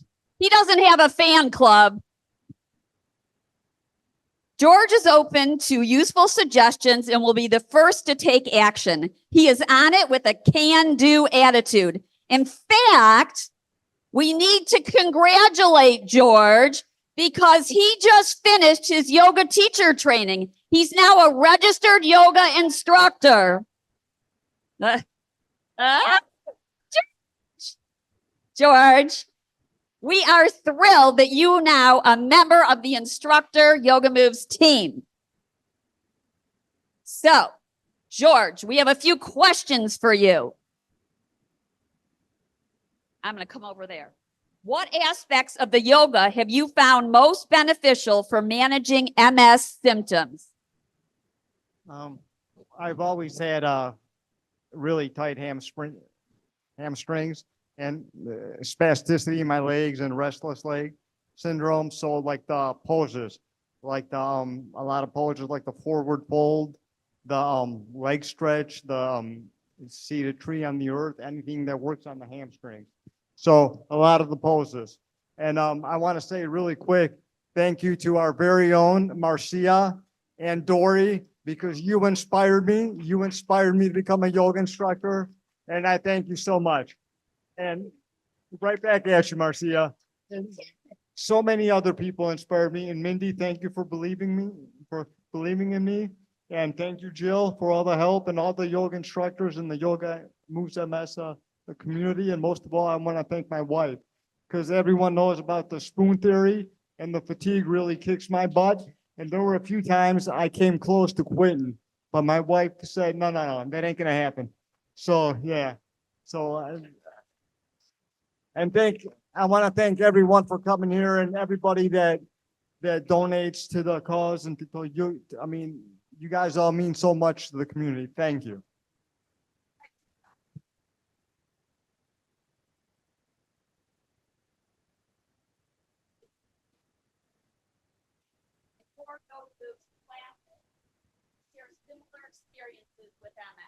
Well, I feel the connection because I know we're not alone. I mean, you know, we all share the same disease, and we're all here for each other to like help each other out. For example, like we want to talk about another, like moving to another a disease modifying treatment or some other kind of medication to help with our symptoms. So we're always here for each other to support each other. And, we're much more than just yoga buddies now. We become friends, and this Yoga Moves MS, a community, it means so much to me and a lot of other people too. Yay, George. Wouldn't you want George to be your teacher? All right. This is so fun. I love, love, love showing off students. But now I get to show off another teacher and a special student. You're both special. You're both special. So Kathy was diagnosed 29 years ago with MS and has been a student with Yoga Moves MS for 7 years. You may recognize her because she's famously known as the owner of Mother Mary's Toffee Company. We're blessed to have her in the bad class, which are a bunch of MS warriors and rebels who do work hard and practice hard in person during the Thursday classes. Kathy often arrives first to class with a positive attitude and a smile. I should tell you, she does it even when she'll say to me, I'm not feeling good. I'm not sure I'm going to make it to class. And then she shows up with that smile. She's hardworking, and you can see how strong she's become from her routine of Pilates, yoga, and physical therapy throughout the week. She was a regular in the beginning of starting our classes, and now she says emphatically that she will not miss it. She loves the stretching, but laughing is even more important to her. Tell you a little bit about Deborah, who's standing with Kathy. Deborah is an important member of the Yoga Moves instructor team and partners with Kathy one-on-one during and within our small group classes. She's been practicing yoga since 2006, embracing the mind, body, breath experience as a way to cultivate a strong physical, mental, and emotional state of being. We are fortunate that she has been a teacher with us for 12 years. She's one of the most competent teachers I know and soft-spoken, but don't let that fool you. Listen carefully because she's smart, funny, and has a witty sense of humor. Okay, Miss Kathy, your questions. How do instructors and fellow participants accommodate and support each other individual needs and abilities during a class? To me, the instructors are the most dedicated, supportive, and compassionate people that I know. They're the most dedicated, supportive, and compassionate people that I know. They work with the students, and no matter what the ability or disability, they work with you and only give positive information back to you. I need to give special recognition to my dear friend here, Deborah. She works with me exclusively, and I would not be where I am if it were not without her. So I want to thank all the teachers, and I think all the students in the room understand how important our teachers are, and I want to just thank everybody, all of them. So maybe we give a special round of applause for the teachers. Yes, every single one of our teachers is a gem. And they all come with different backgrounds, by the way. Deborah has an MBA. You are a recreational therapist. Kathy's an engineer. Marcia was it respiratory therapy? Cardiovascular tech. Oh my goodness. Everybody's got a different background, these yoga teachers, but that's what makes it fun and creative. Kathy, what would you say to someone who is hesitant or unsure about trying yoga with Yoga Moves MS? I was hesitant for a long time. I thought that I couldn't do yoga, or that everybody would make fun of me, or for whatever reason, I just didn't do it. When I started, I realized how wrong I had been. They are the most non-judgmental group of people, from teachers to other students. Everybody loves everybody. I love the teachers. I love the students, and we work together hand in hand. And I would highly recommend, just give it a try. You won't be disappointed. Yay, Kathy. Thank you so much. And by the way, she shares toffee with us around the holidays. All right. Leah, right here. I've known Leah since the early years of her MS diagnosis, which is going on 17 years. She's a dedicated wife and mother, and we're all fortunate in the MS community and beyond that she serves as a leader and volunteer in her free time. In fact, she's one of the top fundraisers for the MS Society and has been a vital committee member of our holistic health and wellness forums for MS since their conception. She's one of the reasons that you are at this fabulous program today. Leah also helps us with Yoga Move's strategic planning, and we were proud to honor her last fall at our Party with a Purpose. Leah strives toward finding that balance between the symptoms of MS, such as pain and fatigue, the need for rest and recover, and the unpredictability of MS. With perseverance and a big heart, Leah always wants to give more, and she's here to share with you today. We have a question for Leah. Do you find that sharing experiences and tips with others in the class enhances your journey with MS? How would you say it does? I mean, it's one of the special gifts that the Yoga Moves MS classes provide. It's what gets me out of bed on the Thursday and go to the bad class. I could attend that bad class. They're bad. Are they really bad? No, they're not. They're great. Come on. They love being called bad. You got to say, yeah. They earn their reputation. Bad. But I could probably go and suffer through a regular yoga class. But when I walk into Yoga Moves, it's a safe space. You know, how many of you walk into a space and people say to you, how are you doing? And, you know, you say, yeah, I'm great, because you don't want to start that long list. Well, in these classes, I can walk in and I'll see that someone's not doing well. And just through the conversation of talking with someone that's had shared struggles and challenges as I can, is just a pick-me-up. It's, you know, going in and having MIndy talk in the beginning and saying, you know, what do we want to work on today? And she talks about pain, and she's like, who's in pain? You know, and Sean and I both raise our hands. You know, I'm not alone.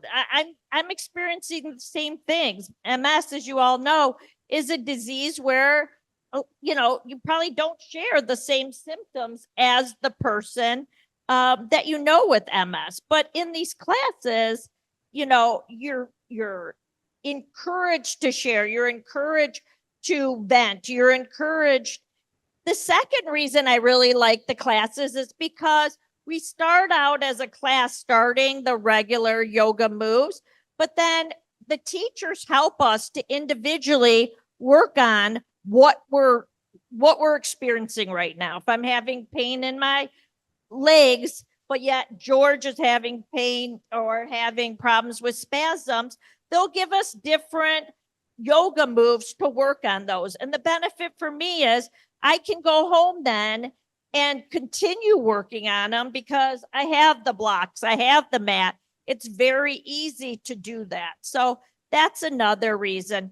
The other thing is Yoga Moves classes are really accessible in all parts of Southeast Michigan. So you'll check out the website, and just as Kathy said, I would definitely stop thinking about it and actually take a chance and do it. It's so exciting when we have a new student come into the bad class, which we just did. And he was actually a yogi, and he started out, you know, he was really tight, by the end of the class, Kathy had him doing what pose?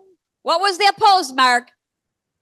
What was he doing at that? I mean, just some incredible pose, and you could see how excited he was that he could actually go back and do a pose that he wouldn't imagine. And you could just see he was back for, to continue the classes.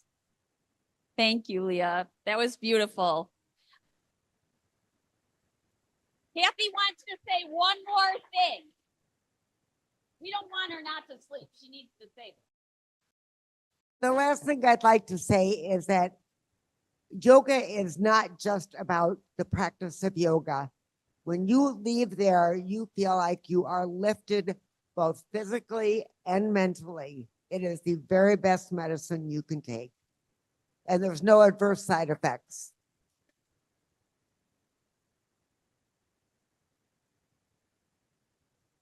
Well, we'd like to do a little bit of moving before we move on with any questions.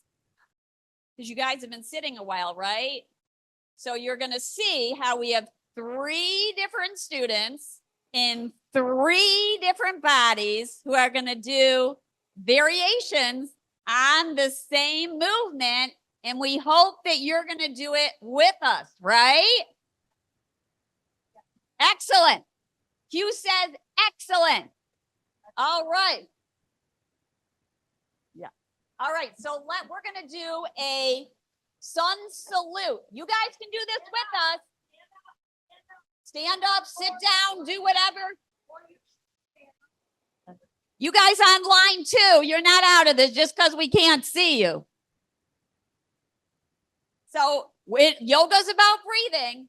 Let's take our arms up overhead without knocking your arms into somebody or something. Awesome. And then exhale. You're going to take your hands to your hips. Lean your spine forward. Good. Take your hands to your thighs. If you're standing, bend your knees, round your spine for cat pose. And then you're going to inhale and circle your shoulders up and back. And maybe lift your arms forward.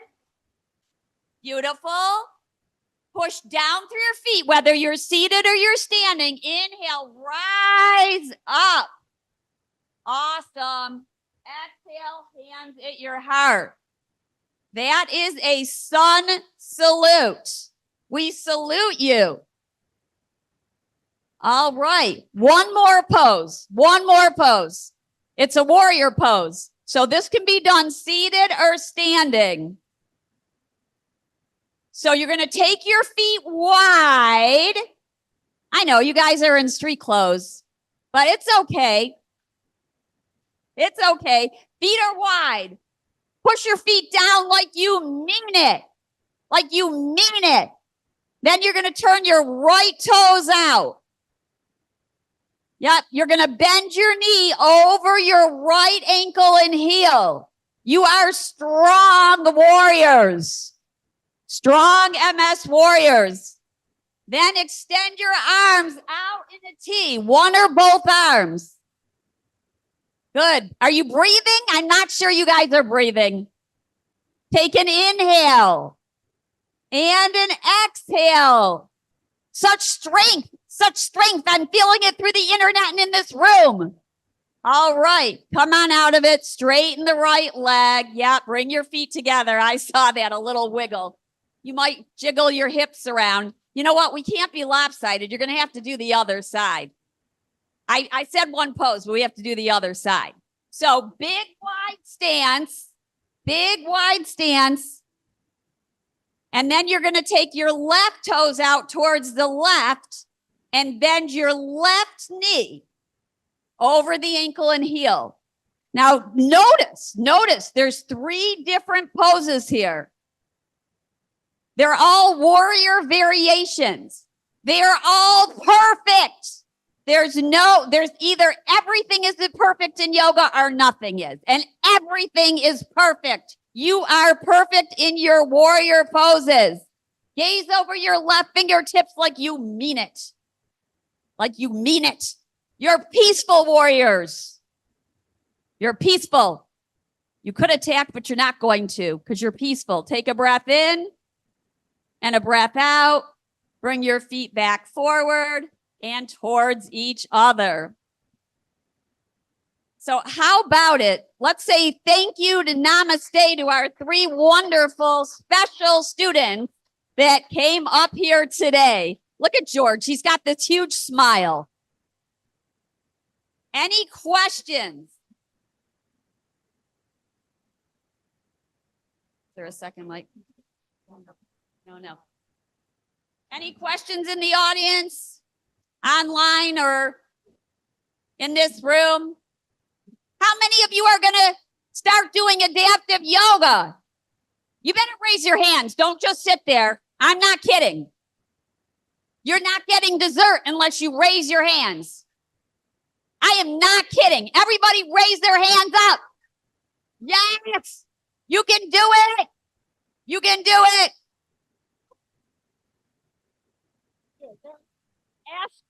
Caregivers are encouraged to come.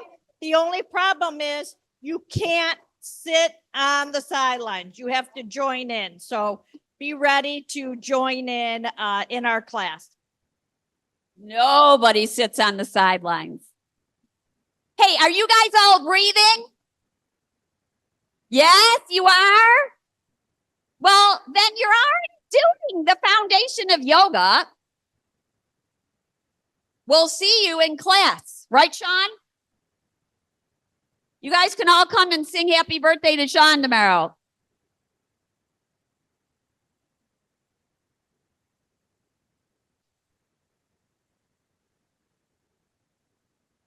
Let's give them all another round of applause, please. Or should we say namaste? Namaste. Oh, and by the way, you know, once the shoes come off, they're not going back on. I have MS, so.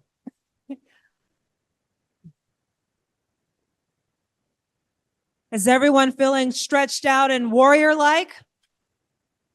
That ends that way. I'm going to ask this question again. Are we feeling stretched out and warrior-like? All right, much better, much better. I like that. Up next, Dr. Jonathan Rosenthal is a board-certified neurologist in New York City.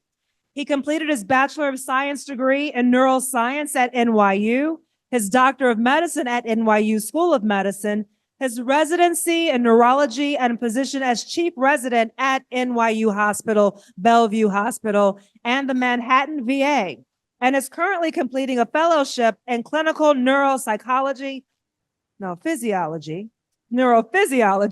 at Weill Cornell School of Medicine and Memorial Sloan Kettering Cancer Center. His work on TBI was recognized by the American Academy of Neurology Young Investigator Award. He is an avid yoga student of Sri Dharma Mitra. He is passionate about understanding yoga interventions in medicine and hosts the Neuroscience and Yoga Online Conference annually during Brain Awareness Week to help people everywhere understand and apply the current science of how yoga affects the brain.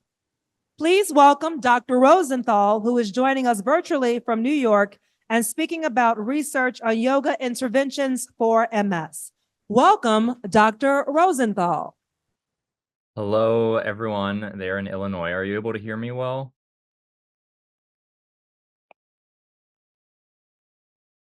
Maybe, I don't know, someone just show me a thumbs up if you can hear me well.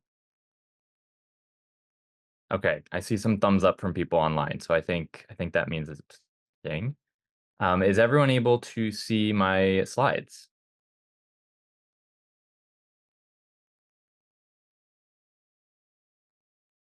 Actually, I can see my slides on your screen, so I think we're good. All right, if there are any issues, please let me know as we go.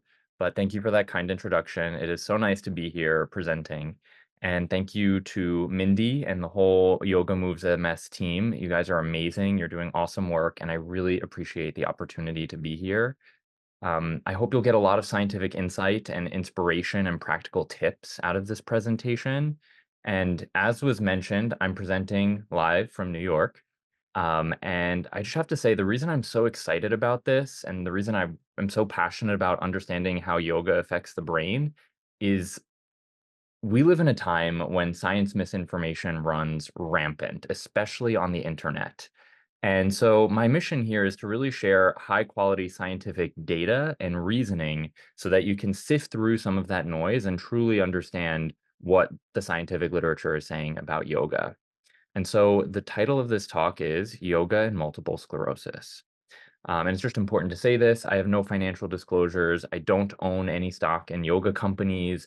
I do sell some educational material related to neuroscience and yoga, but of course that's optional and not required for you to attend this lecture.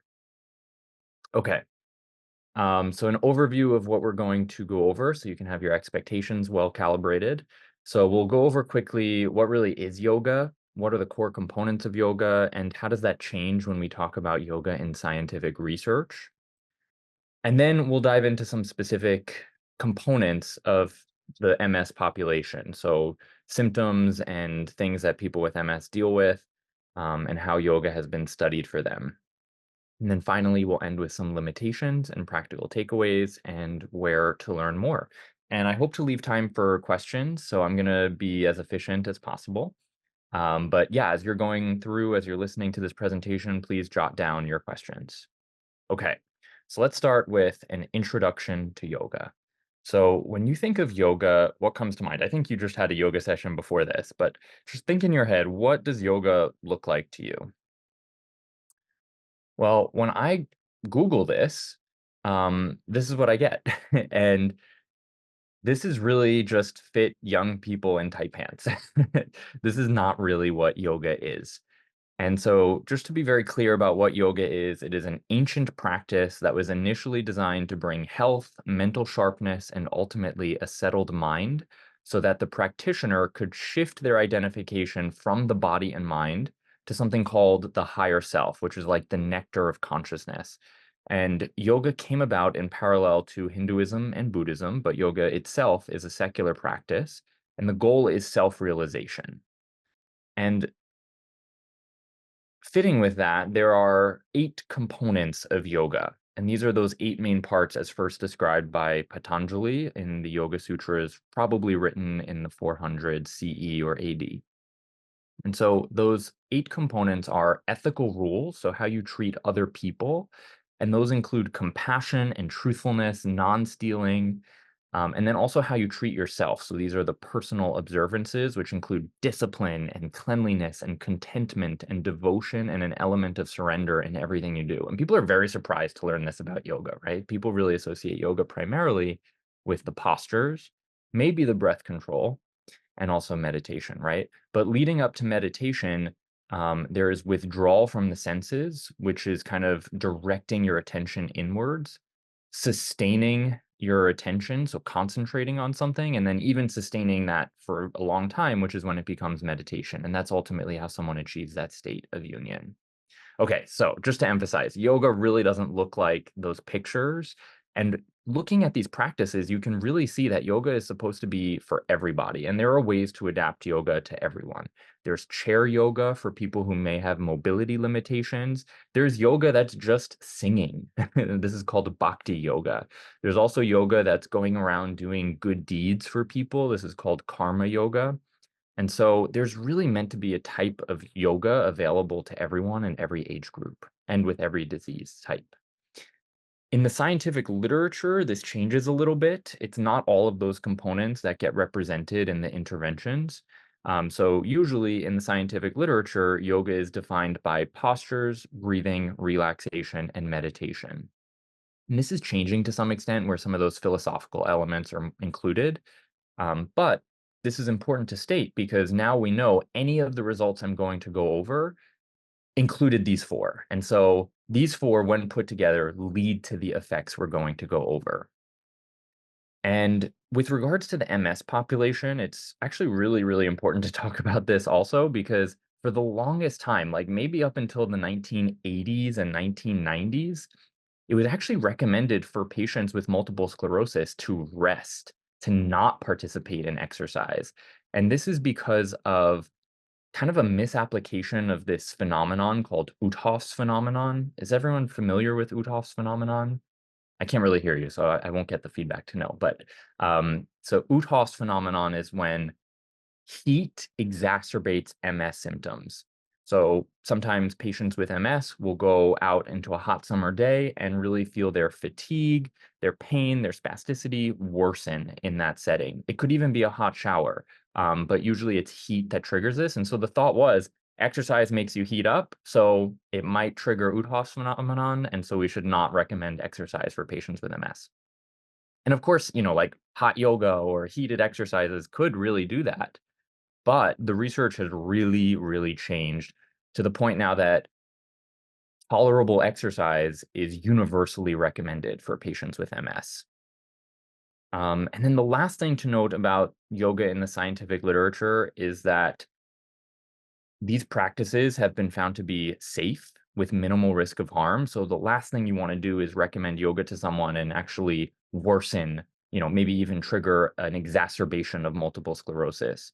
But that has never been reported. I have seen some case reports of people getting severely injured. So these are usually, like, the New York Times had something about this, but obviously that wasn't in the scientific literature. But there are some case reports in the scientific literature of people doing very extreme postures without really,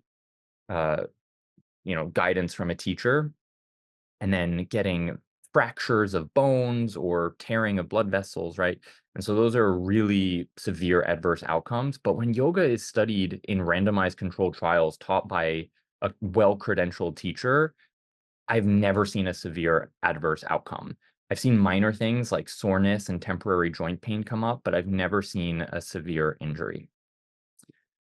Okay, so with that, I think we're ready to dive into yoga and multiple sclerosis. We know what yoga looks like in the scientific literature. We know that yoga is safe, and we know that there's burgeoning research on exercise in multiple sclerosis. So let's talk about yoga. So customizing yoga for patients with multiple sclerosis is really important. About 60 to 80% of patients with MS have limited mobility. There may be trouble walking, and there may be chronic pain. And then many also have mental health symptoms. So depression, anxiety. So that's anywhere between 20 and 60%, depending on which study you look at. And if you ask patients with multiple sclerosis, 60% of them are using complementary and alternative medicine techniques like yoga to help with symptoms. And many of them are very convinced of its effects. And so we really owe it to our patients to understand what yoga is actually doing.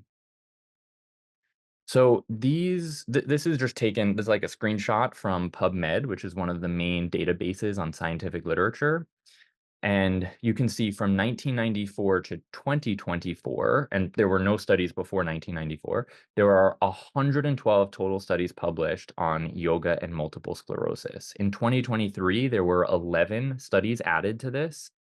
And I have to say, most of them are really low quality. And so it seems like 112 studies might be a lot, but there's not much meaningful information to be gleaned from that.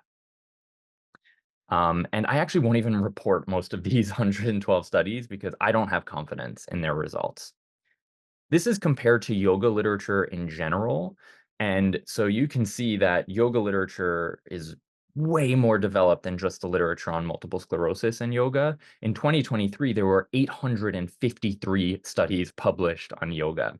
And the total, this is showing 8,300. Another database shows it's 15,000. So there's a ton of literature out there in the scientific repertoire about yoga. And same problem, there are many studies that are low quality, but when you have this high a number, there are going to be some good ones, right? So just to contextualize these two pictures, multiple sclerosis represents less than 1% of the total literature on yoga. And so to really apply yoga to the multiple sclerosis population, we have to extrapolate a bit. I can't give you studies for everything that will always be for multiple sclerosis patients. So we're going to be kind of pulling from some of this bigger yoga literature. Okay. And of course, there are some downsides to that, which we'll talk about. So now we can go over some specific topics. So the first one is one that I'm sure everyone is very, it's all over the news, it's all over the place all the time, mental health and stress. And it's an exploding topic. Just last year, in 2023, there were 218 scientific studies published on yoga and stress and mental health. And this brings the total to over 1,900.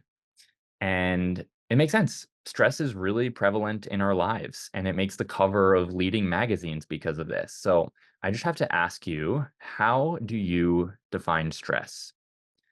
So when you hear stress, what do you think of? And I would love to hear what everyone is thinking, but I don't think it'll work, and I don't think we have time for it anyway. But just take another 10 seconds, think, what does stress mean to you?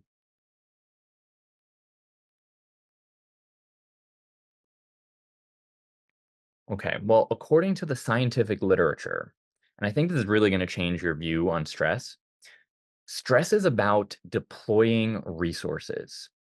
And it is a brain-determined process that affects the whole body with the goal of adaptation.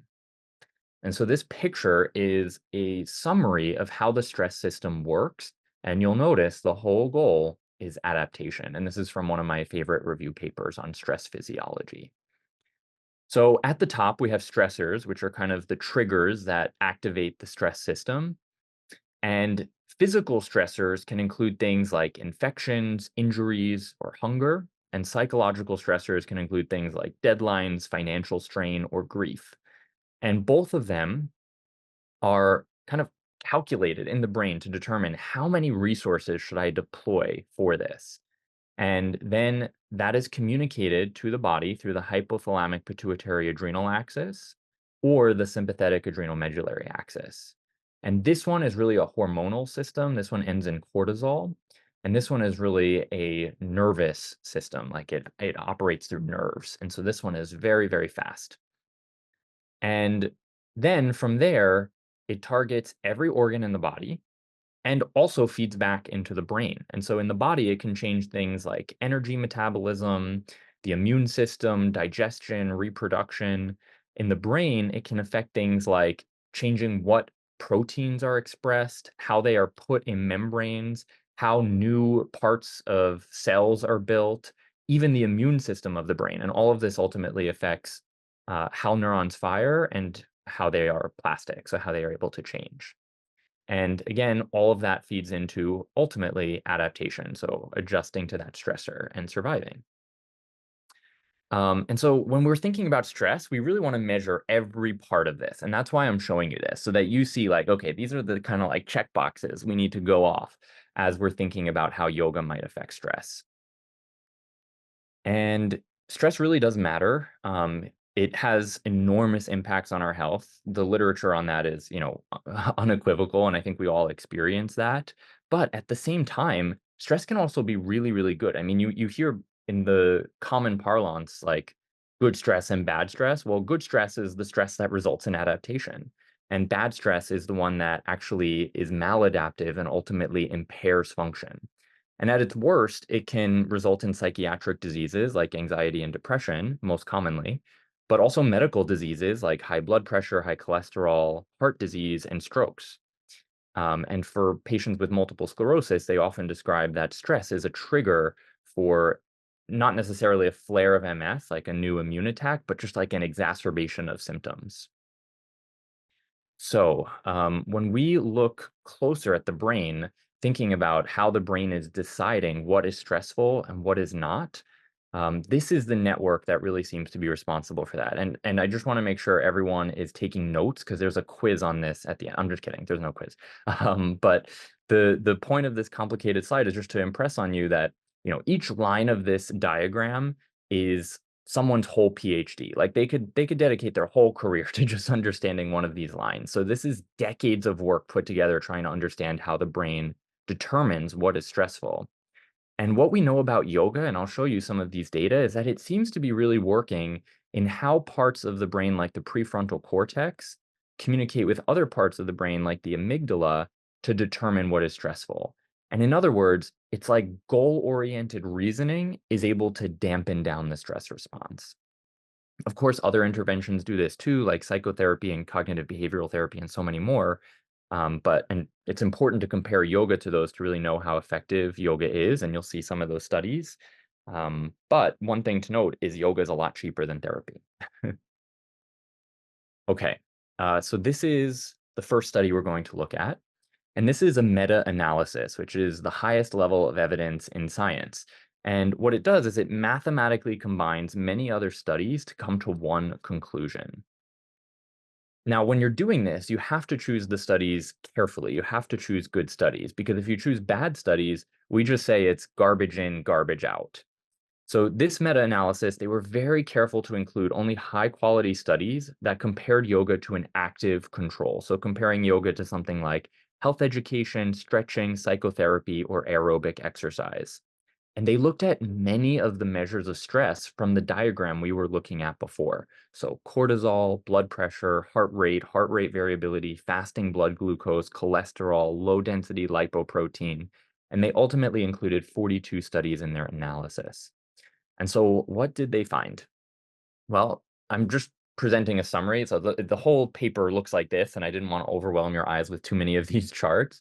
But there were significant effects found on perceived stress score, which is kind of like a subjective measure of stress. So really suggesting that at the brain level, there were changes.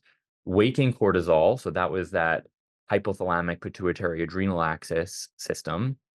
Interleukin-6, which is a measure of inflammation and kind of the immune system in the body. Mean arterial pressure, so a measure of blood pressure. Fasting blood glucose, a measure of metabolism, along with LDL, low-density lipoprotein, and triglycerides. And so all of these together really support that this whole stress system is affected by yoga. And even more important to note about this meta-analysis is that they included a broad range of population. So they didn't have a study dedicated to MS in the sample, but in addition to healthy people, they also had people with depression, people with anxiety, people with cancer, people with GI illnesses, people with heart disease, and so many more, which really suggests that these observed effects are not specific to a particular population and that they really are generalizable.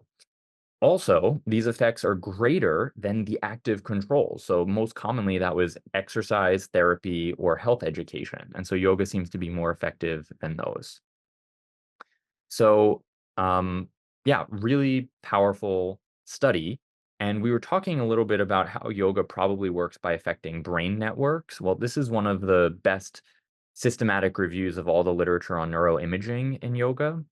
And I'm going to summarize this slide quickly. There's a lot going on here, but it really is supporting what we were talking about before. So they measure not only structural changes in the brain, but also functional changes.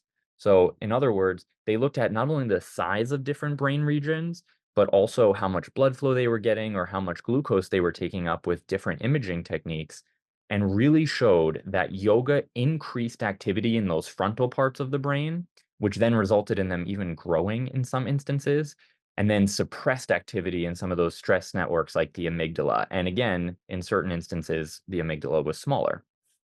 And so this really supports this model of yoga working on these networks in the brain and then all of stress physiology following.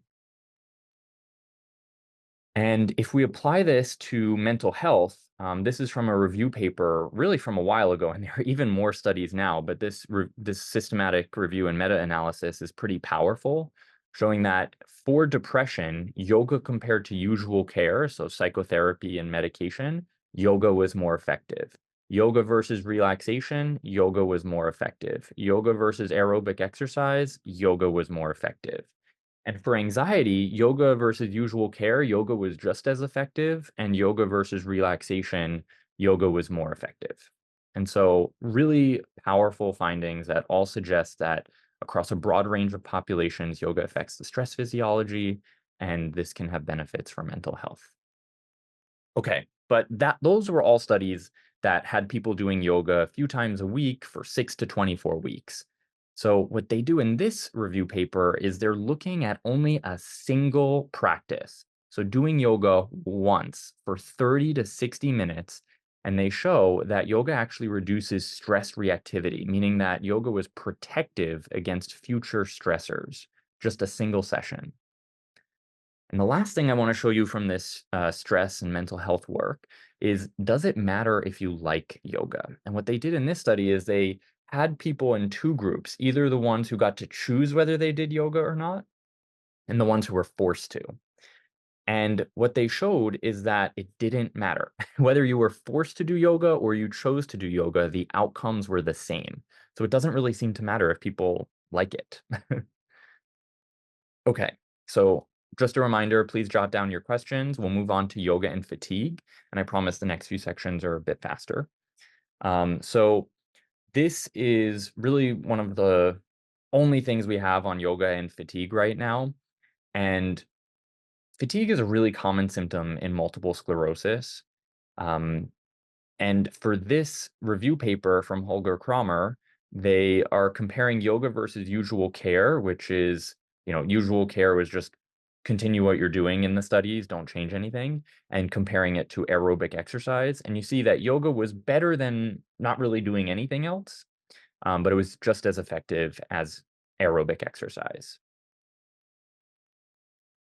Okay, and now yoga and pain.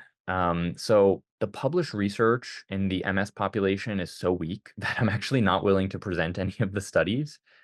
There are other studies published on yoga and pain, and there are pretty significant effects on low back pain, neck pain, migraine, but these are so different than the central neuropathic pain like trigeminal neuralgia and others that come with multiple sclerosis that I really don't think it's generalizable.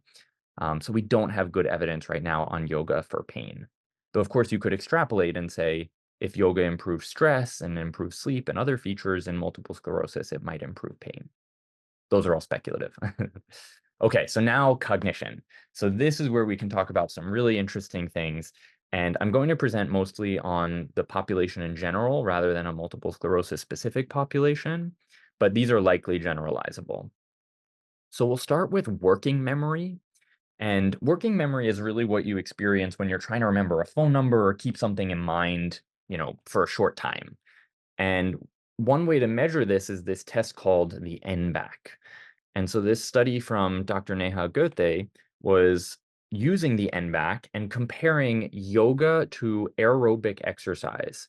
And what they found was that as the NBAC got more difficult, so 1 is more difficult than 0, 2 is more difficult than 1, yoga really stood out. And compared to aerobic exercise and their baseline, people who were in the yoga group had faster reaction times and higher accuracy on this test, the NBAC. And they later did a follow-up study showing that this was related to stress.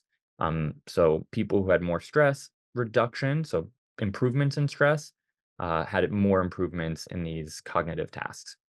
And this is really important for the MS population. So one of the main deficits in cognition and multiple sclerosis is actually processing speed because of the white matter damage that comes from the attacks. And so it kind of makes the argument like, oh, it's improving reaction time. Could that be helpful for processing speed in multiple sclerosis? Of course, we need more research to say that part for sure.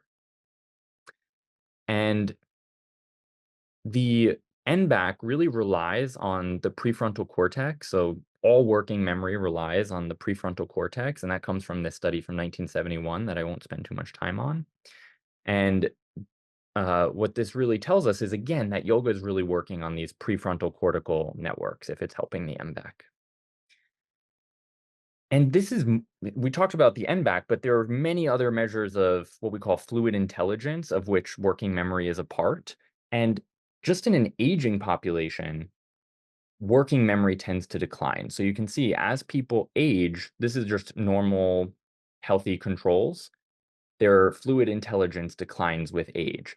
And in this study, they looked at yogis, which is this top line, and meditators, and basically showed that their fluid intelligence declined less, such that people in their 60s who were yogis and meditators looked more like people who were in their 40s who were not practicing yoga or meditating. They also did another analysis in the same paper where they built a model of the brain, and I'm not going to get into this too much, and they just sampled what would happen if you damaged one part at a time.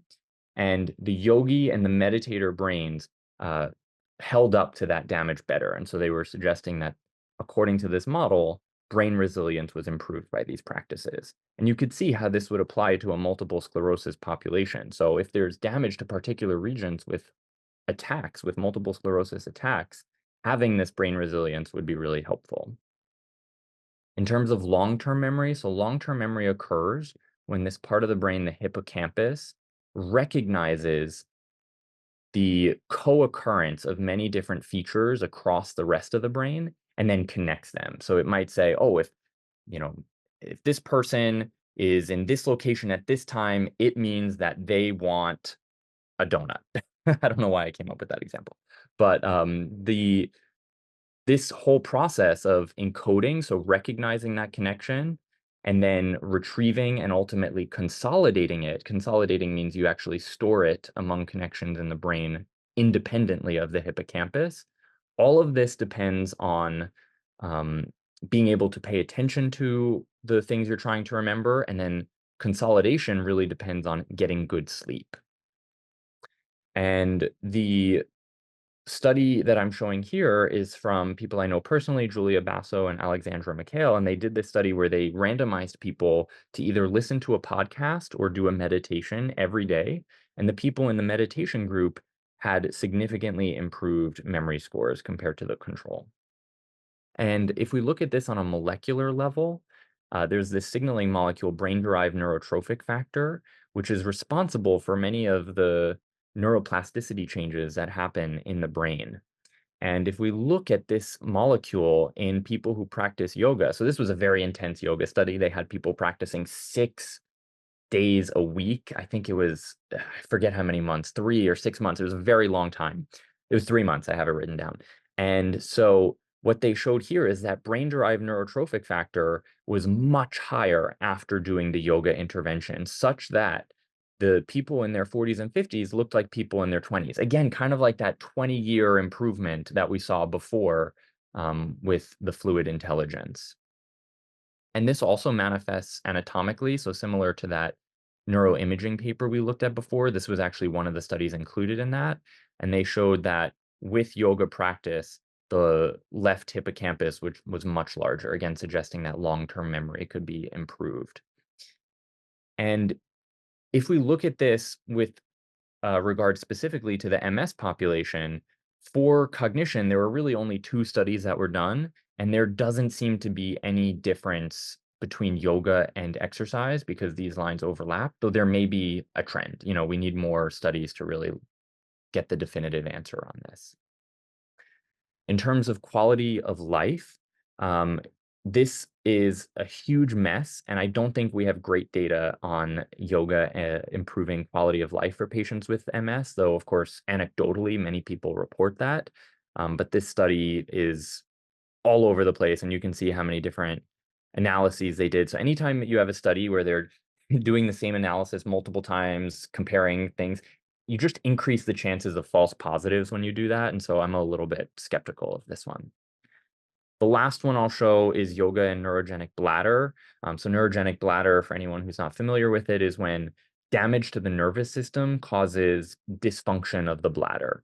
And this dysfunction is usually that the bladder cannot contract well enough to get urine out. And so people have urinary incontinence when it kind of overflows. And so what they showed here is they actually measured how much urine was in the bladder with an ultrasound, and they measure this thing called post-void residual, so how much urine is left after you urinate. And normally it should be very little, but with neurogenic bladder, it's much higher. And so you can see before they did the yoga intervention, there was a lot of urine left in the bladder, and then after the yoga intervention, there was less.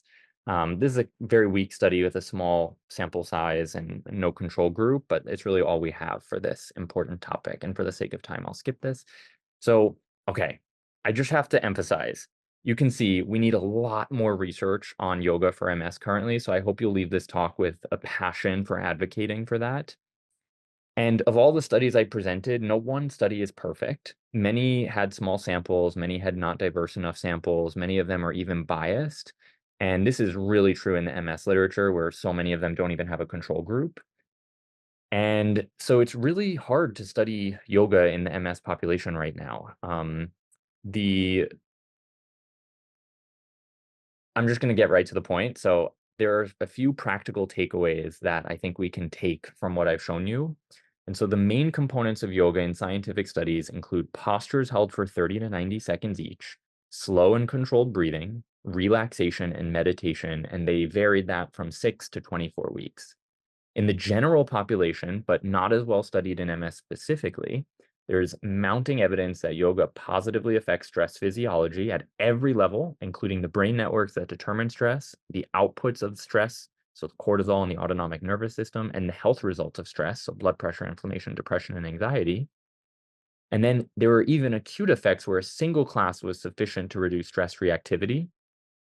Whether a practitioner chose to do yoga or is assigned to does not make it less effective.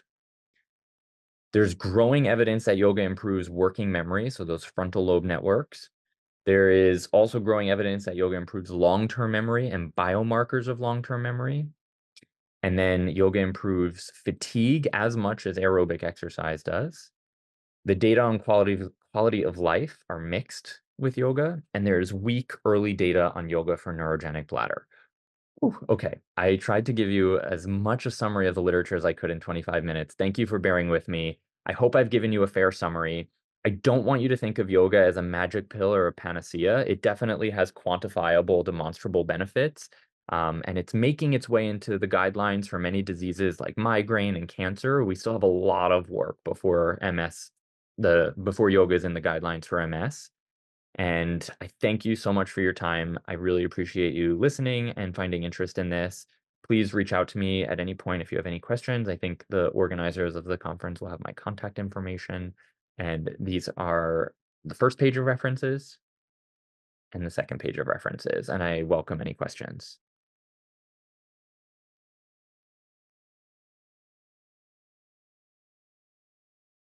Yeah, so I see one question online about what type of yoga was in some of the studies, and it's variable. So every single study had different yoga interventions. So different styles of yoga like Iyengar, Hatha, Hatha Raja, Vinyasa, right? So there's all these different schools and style of yoga, and it almost doesn't matter. Whichever one people do, it seems to have the same effect.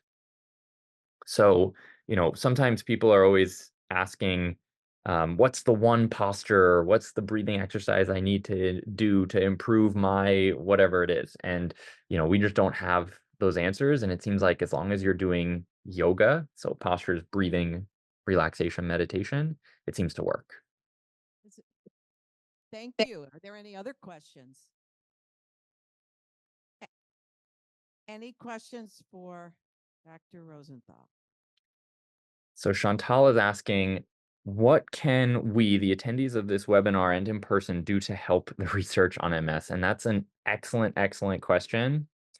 So I don't have a great answer, but I think we live in an age of brain research. Question? Yes, I can repeat it. What can we, the attendees of this webinar and in person, do to help the research on MS? And I don't have a great answer, but we live in a time where the funding is really determined by national organizations. And so it comes down to advocating for it at a national level. You can write for people and say you want more funding for studying complementary and alternative medicine in multiple sclerosis. There's a body of the NIH called the NCCIH. I always forget what it stands for, but it's like the National Complementary something Institute of Health. And they can definitely help direct more funds. And we also need more researchers interested in it who are willing to do the work to actually conduct the research. So if you're willing to pursue more education and do that, I think that would be awesome. Thank you. Any other questions for Dr. Rosenthal? Thank you so much. Thank you. Great to have you here. Thank you. Have you here? Sorry it was such a whirlwind. I know it was a lot. Thanks for bearing with me. Let's give Dr. Rosenthal one more round of applause. All right. And up next, we are rounding home plate. All right. Dr. Jeanie Cote is the lifelong resident of the state of Michigan. She completed her undergraduate studies at Michigan State University with a degree in nutritional science. She then attended Wayne State University Medical School in Detroit and completed her neurology residency at the University of Michigan, serving as chief resident. Dr. Cote completed a fellowship at the University of Michigan in multiple sclerosis neuroimmunology. After spending several years caring for patients at the Multiple Sclerosis Clinic at the University of Michigan, she transitioned to Memorial Healthcare Institute for Neuroscience in Owasso, Michigan in 2019.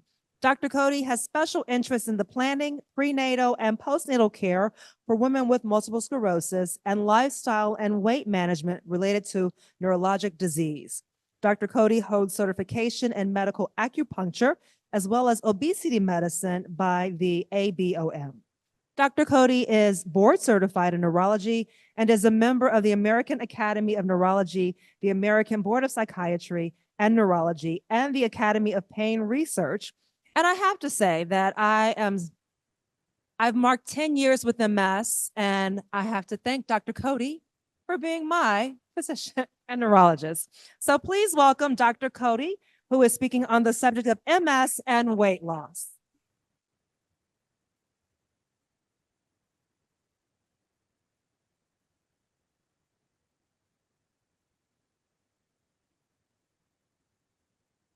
Can you guys hear me okay? I really like that intro. I sound amazing. Thank you to everybody for sticking it out. I know it's a long day. Hi to my patients. Hi to my patients online. Great to have you all here. So most of my time is spent on MS, but along the way, I sort of also migrated back to my roots in nutrition and lifestyle. And, you know, I'm working in a time where we're also getting a lot of advancements with obesity medicine. And I just found it this perfect merger between MS and neurologic disease and weight, because really a lot of this is a brain-based disease, and I think falls under the scope of neurology. And eventually everybody will agree with me too. We're just convincing them bit by bit. So the talk today is going to be about weight loss and MS. So to get everybody on the same page, I thought we would start with a little bit of definition. So first one, overweight. What is it to be overweight? So overweight is a condition of excessive fat deposits.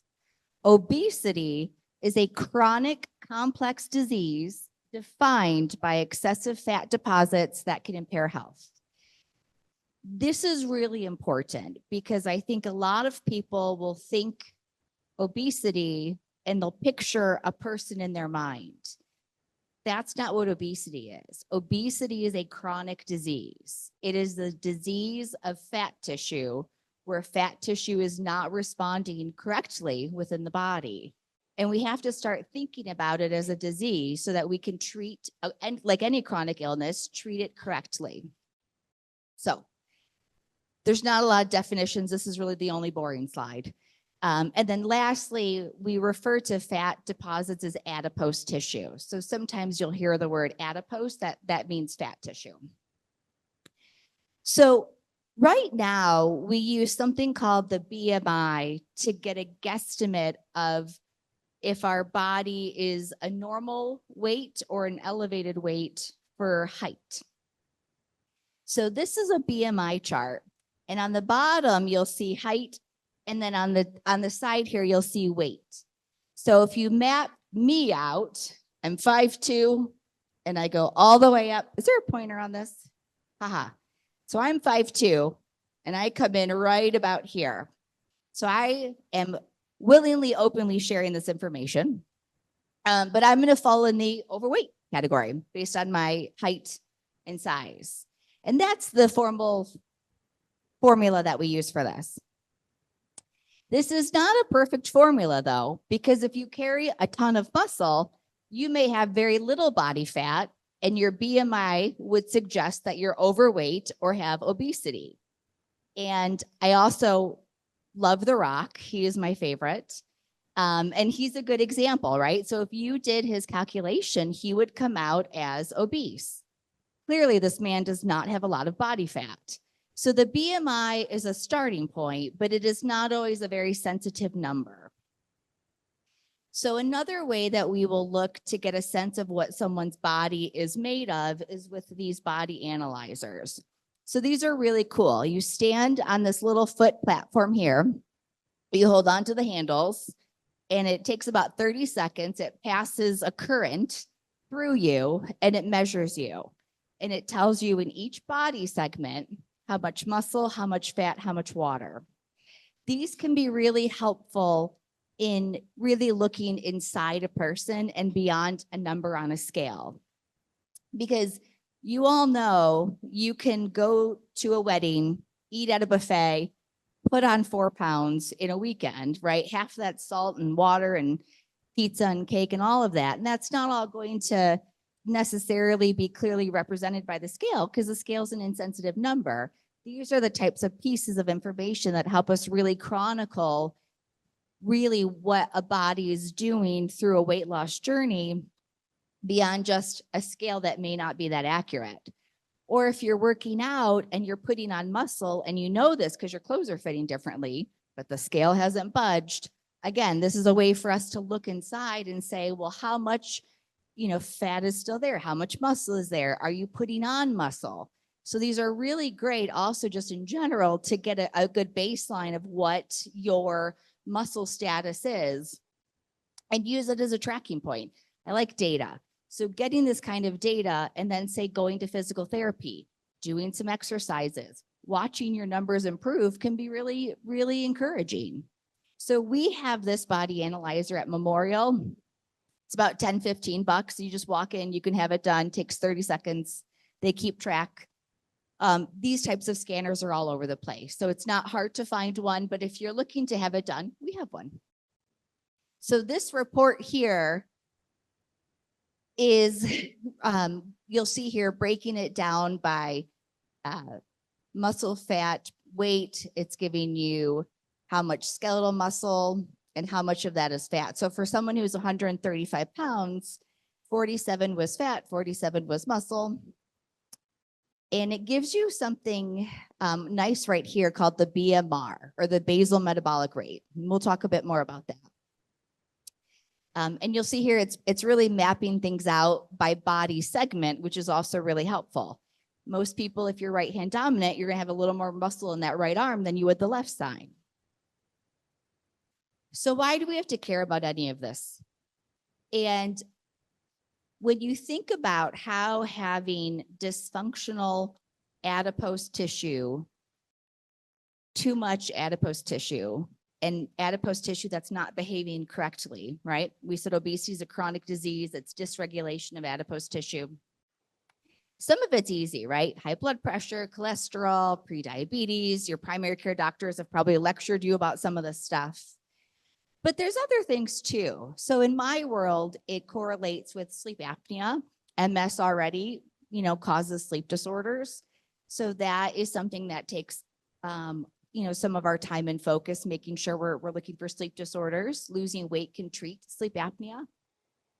Cancer is linked with obesity. And I talk about this one because in the world of MS, a lot of conversation is spent around cancer risk with MS treatments. And how does this treatment impact my cancer risk? But really, there are many risk factors for cancer. The risk related to treatment is very tiny. And I think the risk related to other parts of our life is actually going to have greater impact. And this is one area that we should be thinking about. So infertility, if somebody is carrying a lot of fat tissue, it's producing hormones. It can mess with menstrual cycles and fertility. But it also does good things, right? It's insulation, it's cushioning, right? We have fat in our abdominal cavity to protect our organs. We don't want our organs to get whacked in a fall and get injured, right? So fat is a cushion, and it's an energy reservoir. So in times where there's not enough food, we can burn our fat to sustain our needs. So it's not to say that fat is evil, but you want to have healthy fat and the right amount of fat. So real quick, as far as cancers linked to obesity, this is a good example of what that cancer list looks like. And you'll notice really important ones like breast and endometrial and ovary for the women, but also meningiomas. So really, when you're thinking about the value of maintaining healthy weight and healthy adipose tissue, it really goes beyond, I think, the first things you think about, like hypertension and cholesterol, to really have many impacts in health. So the other thing that surprised me, or at least I never really thought about it and no one ever talked about it, is the fact that fat tissue is an immune organ. How many people in here knew that? Right? You think of fat tissue as like a blob, like a blob. And it's not. It's actually an immune organ. And if you're someone who has a lot of it, it is a very big part of your immune system now, because by percentages, right? If you carry a lot of body fat, it is producing immune signals, and that can really be a big component of your immune system. So it's not inert. It's not just hanging out. It is immunologically active. And how it talks to the immune system fluctuates based on whether you have a leaner body type or a heavier body type. So it actually changes the immune profile based on how much excess adipose tissue that people carry. And it will secrete pro-inflammatory markers. So if you read about these, these are problems for MS. MS doesn't like these inflammatory markers, and our treatments are designed to try to reduce impact of these types of inflammatory markers. So it really ties in when people say, well, what can I do to help my MS? This directly makes managing MS harder. I think we're great at it, but if we're really looking to have impacts everywhere we can, this is another area that we, I think could consider as part of the treatment plan. And these effects are both local and systemic. Yeah. Did you have a question? Oh, sorry. Okay. Got it. Time. I got to hurry. Okay. Local and systemic. Local. When you have fat, extra fat, more than your body can process, the first place it starts to store it is your liver. So people might get a fatty liver. That's a sign that your body's struggling to maintain fat in correct places. That fat is both secreting inflammation into the liver, but also having effects distal organs far away. So it's really having impact many locations. And this is a nice example of what the difference with immune markers are with the different cells. So a lean cell is going to be this column here, and an obese cell is this column here. And you'll see that there's increases in things like B cells and CD8 cells and inflammatory macrophages in obese tissue, and that those volumes are decreased with lean tissue. So how do we actually tackle weight loss in anyone, not just MS, but really anyone? There's sort of 4 pillars that get talked about. So there's the nutrition, there's the physical activity, medications, and surgical treatments. So it helps to get a sense of how do we actually spend our energy. So we have something called the basal metabolic rate. And that is a rate or a number that calculates how many calories our body uses just to exist, to pump your heart, to breathe your breaths, think basic thoughts. That is the energy that you need to survive. And then you can add to that energy digesting food and energy from movement. And we can use that to estimate how many calories in a day your body probably needs. And a good starting point is just to do some journaling to figure out where you are in that formula. Some people eat a salad a day, weight doesn't budge. They're really not eating very much. Their journals show very low numbers. Some people, it might be a small quantity of food, but nutritionally dense and more calories than they realize. Everybody's different. So we start with a journal to get a sense of where the calories are coming from and how much you might consume in a day or in a week. If you don't know how to calculate, I tell people just take a picture, send it to me. I'll help you figure it out.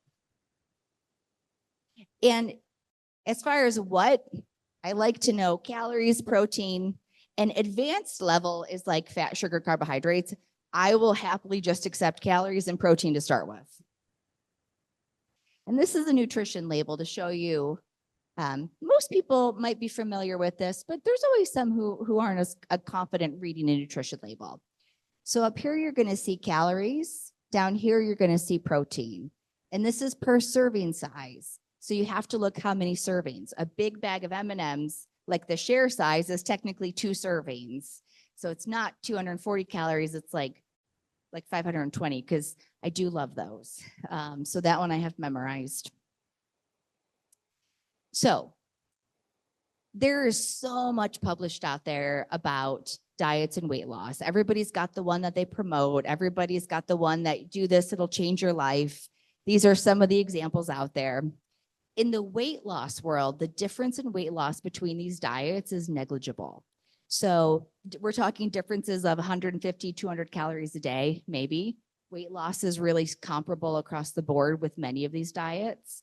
So what matters is what works for you. There's not a perfect diet out there that everybody should follow. It really does need to be tailored to you and what you like and what is maintainable.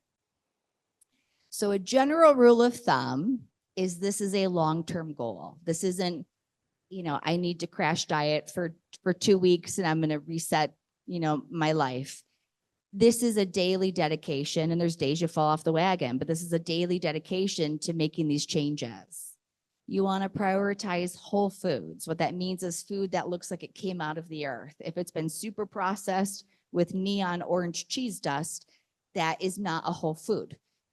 That's not to say you can't have those, but really you want to add the whole food component. It's not just about what you don't do, it's about what we add to nourish our bodies.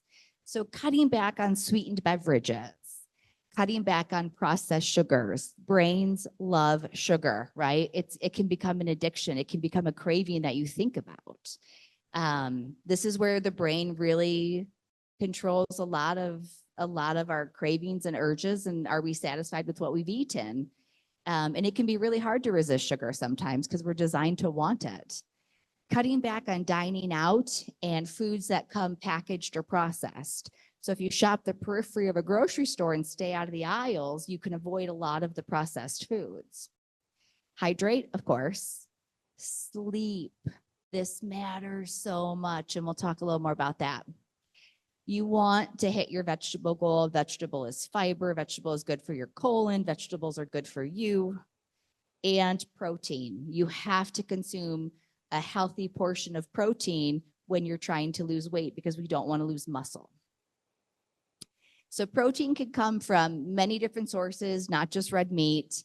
Protein is what keeps you feeling full. So when people are eating a breakfast, if they're telling me a more sugary breakfast versus a higher protein breakfast, one is going to make you hungry by 11 o'clock, one isn't. And that protein is going to tide you over much longer in a day than any other carbohydrates or fats, right? So protein is your friend, both from a sense of fullness, but also for helping protect muscle. You want to get about 1 gram per kg a day. So for every 50 pounds you weigh, that's about 23 grams of protein. So that could be anywhere from 75 to 150 grams of protein in a day. And many Americans don't come close to that. Or if they do, you want to make sure that they're healthy sources of protein. So these are examples of about 20 grams of protein. So half cup of diced chicken, 3 ounces of tuna, or a 4-ounce ground turkey patty. It's going to get you about 20 grams. So who here has done a diet, did the exact same thing every day for the entirety of the diet, lost weight in the beginning, and then stopped losing weight? I see a few brave hands. Michael. So metabolic adaptation. This is basically your brain is really smart and it learns to work with what you give it. And if you are giving it the same thing, the same nutrition, the same pattern of exercise, the same amount of food each day, your brain says, okay, I'm going to learn to work with this. And the impact of those changes lessens over time. So you go from losing weight to plateauing. That's not a sign that the diet is failing. That's metabolic adaptation. And that's something that we have to take into consideration when we're helping people with their weight loss goals, that they're changing it up enough and having, I think, realistic goals of a speed of weight loss that we can work through this and around this. So sleep matters so much for so much. And most people do not get enough sleep, right? Like we all intend to go to bed, then we're on our phones, and all of a sudden it's 90 minutes later and Candy Crush, we still haven't passed the level, and we finally go to bed because we have to get up in like 5 hours. Not enough sleep will crush your metabolism. So if you want to lose weight, you need to prioritize sleep. More sleep both helps control any nighttime snacking, because if you're sleeping, you're not snacking. It can influence what you choose during the day. So people who are well rested do not crave sugar as much as people who are sleep deprived, right? When you're tired, you want that Frappuccino, not an Americano. Maybe not everybody, but there's good data that shows people that work third shift, people who are sleep deprived have different food preferences. And it's something you might not even think about, but you want to give yourself every advantage when you're trying to do this. So physical activity, this is really important. Working out helps prevent weight gain. It is generally not the linchpin to meaningful weight loss. So if you're not able to work out aggressively, that's fine, because you can bust your butt for an hour, burn 500 calories, eat a bagel with cream cheese, and you've just canceled that out. So it is hard to achieve, for most people, meaningful weight loss through exercise. Exercise is important, but it's important for preventing the weight that you've lost from recurring or coming back. And the general rule of thumb is you want 150 minutes a week. So 5 days a week, 30 minutes a day of the term is moderate to vigorous activity. But people who do this are less likely to regain weight that's been lost. Anti-obesity medicines. These have been a hot topic over the last couple of years. I will tell you, these are not necessarily new. I have used this one about 10 years ago is when I first started using this. So as much as these seem new and current and getting attention, this concept is not new. This is a well understood concept.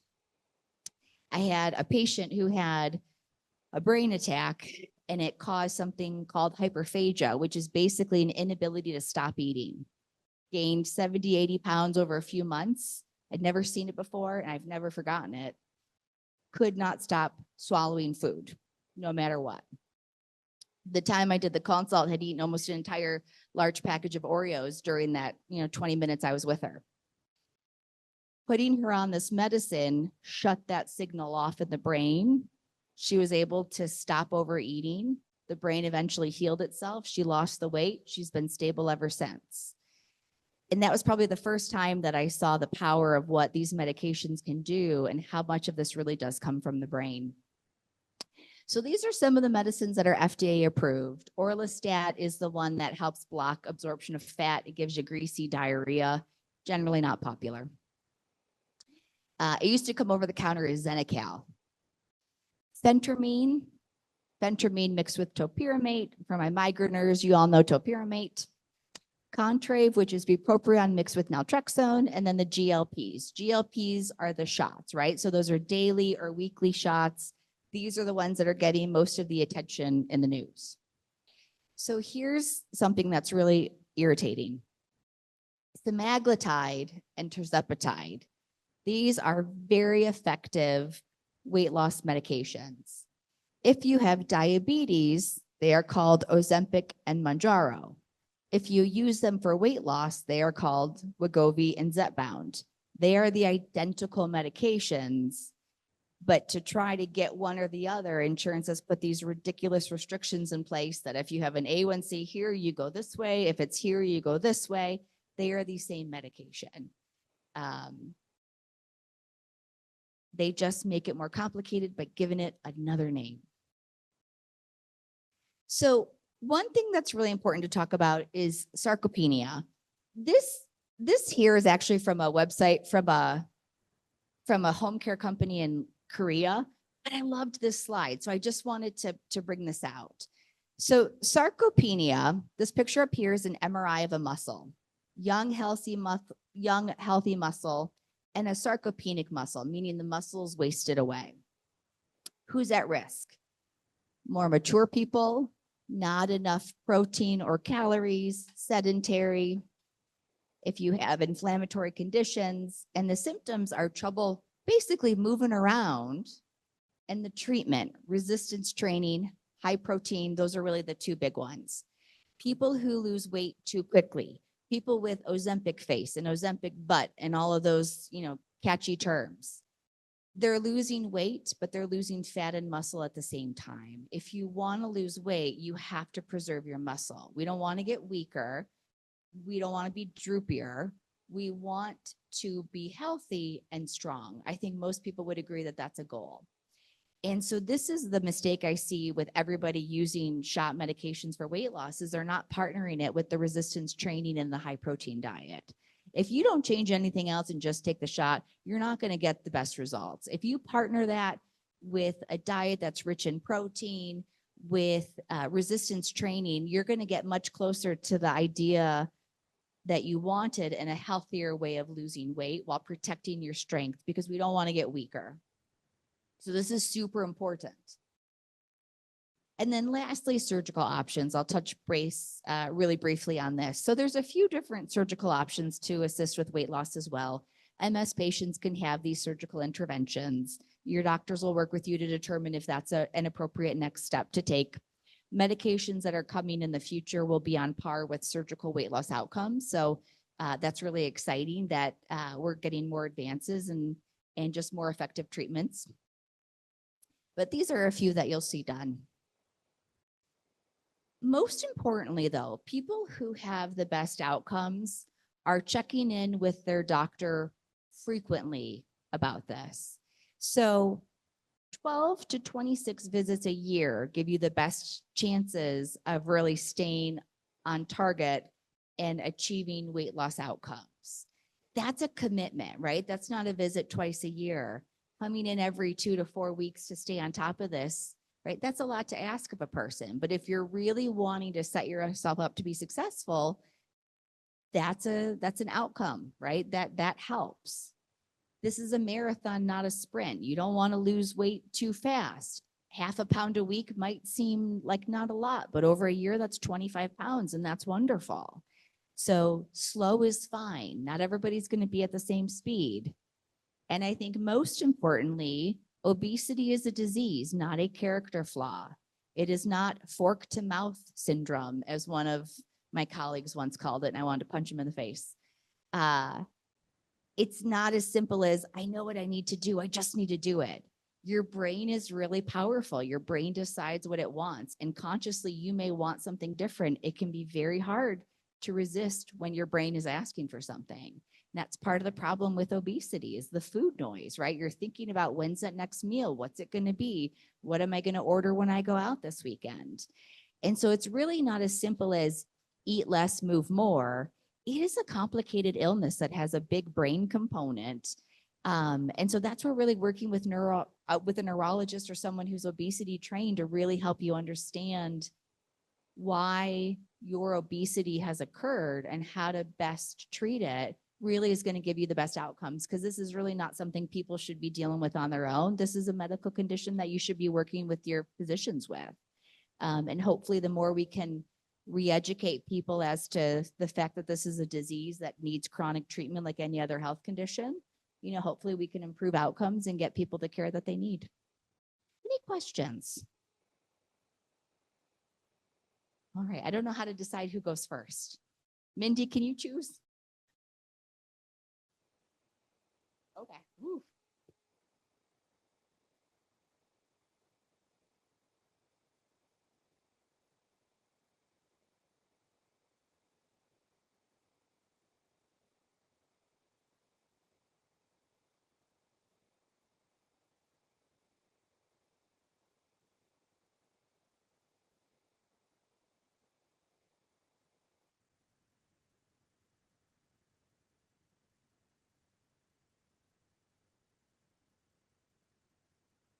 Yes. Although that's also very expensive and you can do it without organic, non-GMO, fancy sweeteners. Yeah. So the question was, in cutting out processed sugars, can you get results still if you replace that with natural, fruit sources of sugars? And so in general, I think your body's inflammation is going to be better away from processed foods. There's so much stuff, and I'm not a conspiracy theorist, but food is very doctored these days. Nutritional content has decreased in food. That's well established, right? I think the more you can step away from processed food, the better the health benefits, probably many that haven't been characterized yet. Now with weight loss, we're also looking to try to create a calorie deficit. So swapping 1 for 1 without a calorie deficit, you may not see a meaningful weight loss, but I bet you will feel different if you have less processed food coming in.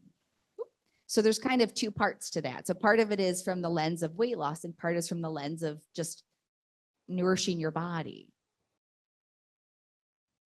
Any other questions? Thank you, Doctor. Any other questions? Oh, got a few of them back here.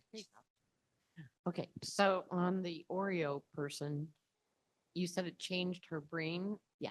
So she was able to come off medication? Yeah, so she had a scar that formed in the eating center. So eventually that scar stopped being active, settled down, and over time we were able to taper her off.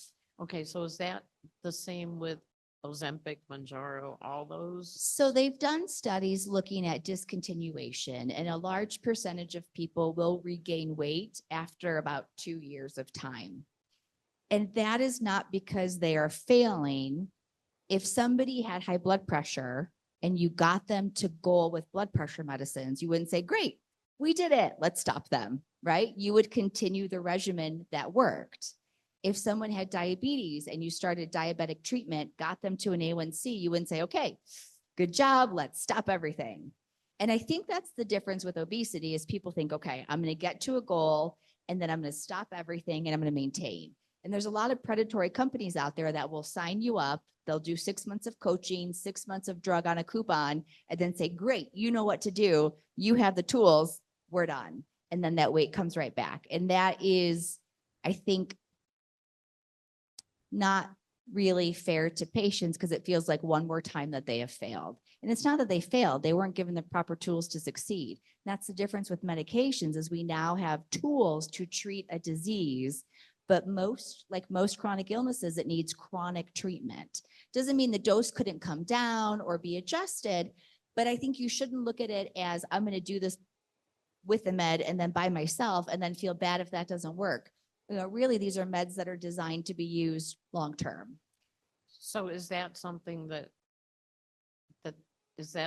well, maybe you explained it to someone, but it doesn't seem like I know people that are on it and I don't think they think that. I think they think they get to come off of it. And then when I think it's probably lifelong. And this is where all of those frequent visits matters because if somebody tapers off and the weight starts regaining, you want to intervene on that sooner than later. People get to decide what they put in their bodies, and I'm not going to tell someone you have to do it my way. But I do want to make sure that there's a good safety net in place where if that plan doesn't work, we can swiftly step in and try to get things back on track. Okay, and then you used that one medication years ago, so you probably know the long-term effects. Do they know the long-term effects of Ozempic and Mounjaro? So Mounjaro is newer. So the oldest is that liraglutide or Saxenda, which is an old diabetic. And there's not been any evidence of accumulated long-term side effects over time. You know, I'd say the biggest risk now is going to be that sarcopenia because of people using it indiscriminately, maybe not always people who need it, or maybe not always using it in the safest fashion. I think that's probably the biggest thing we're seeing now, and that's preventable. We got another question back here. Hi, Dr. Cote. It's Hi. Patty Gunas. I'm so happy to see you. Nice to see you too. I have been struggling, and I am still being treated at U of M, but my primary care physician now they have a physician who treats obesity across all, diseases. So I've been working with him, and I've been working with the nutritionist, and I cannot get those weight loss drugs. They're not available. They're just not available. So even though, I got it pre-approved and all that, I'm still waiting. It's been 9 months. Yes. So, and I also called U of M as far as exploring that weight loss surgery. And the very first question they asked is, are you in a wheelchair? To which obviously I replied yes. And they basically couldn't hang up fast enough. Yes. So I guess I'm just dumping on you, and I'm sorry. No, but no, that is okay. I am making an effort. I really am. And I've done, the daily or the twice monthly meetings with the nutritionist and all of that. Yeah. So the shortages have been completely awful. They started with the Ozempic, then insurance pushed everybody to Saxenda, and they're putting all of these step requirements in place to then get to Mounjaro or Zepbound. It's been a nightmare. So there was at least a good 9 months where I couldn't get anything for my patients. And now currently it's a matter of my patients just having to call pharmacy after pharmacy, and I'll send the script 16 different places until I can get it, in someone's hands. It's been a nightmare.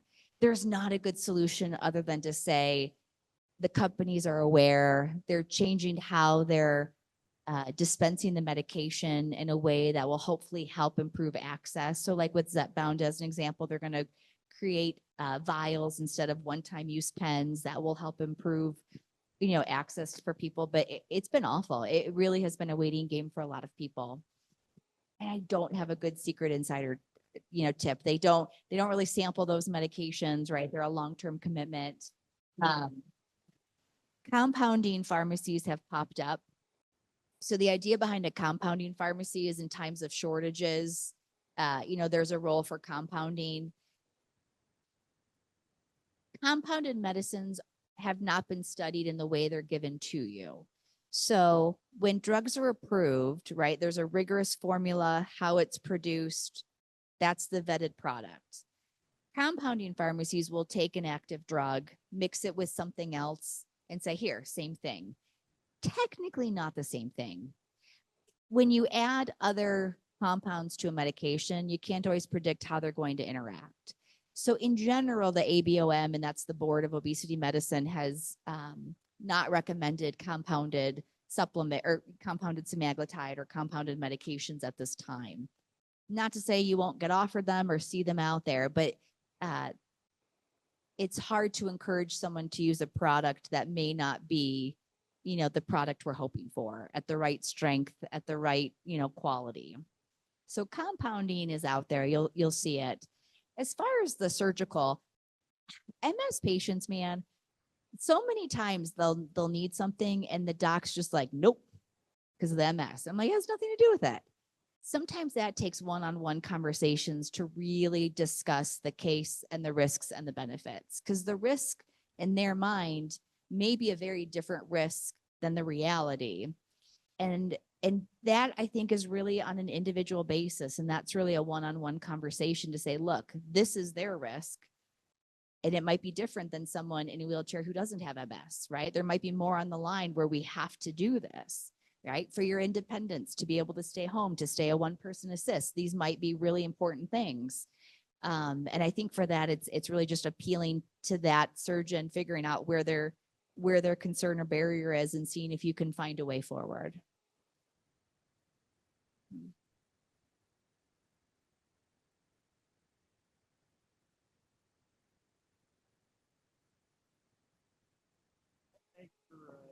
Patient, thank you for advocating for all of this. We really, really appreciate it. So thank you for being our voice.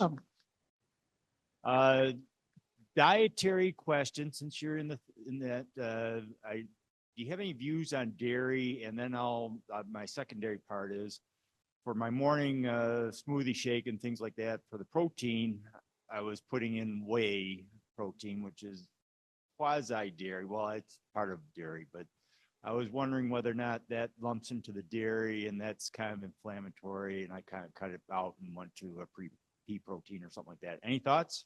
Yeah. So it depends on the viewpoint you're coming from. If you're someone who does not get enough protein, I will happily accept whey protein as a way to hit your targets.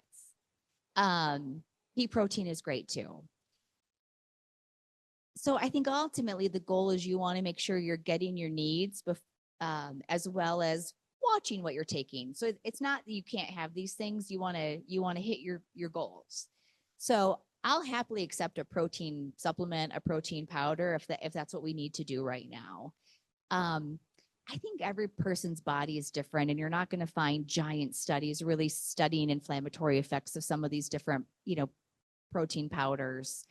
So there's not really a lot of data to guide some of that, but I think everything in moderation, right? If you use cheese as one of your sources of protein, okay, we'll just make sure you're hitting your vitamins and your vegetables and your fruits, and you're getting all of those other, necessary nutrients. So I think if your diet is 80% cheese and the rest salami, that's probably not, the best. And we should look at, tweaking that one. So I think it's really tailored to the person, and there's many ways to do this, which is kind of a cop-out answer, but also my feeling.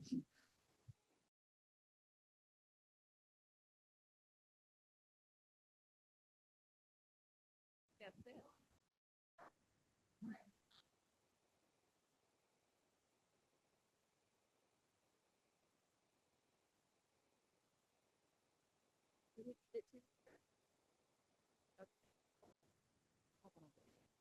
Okay. One question is about, okay,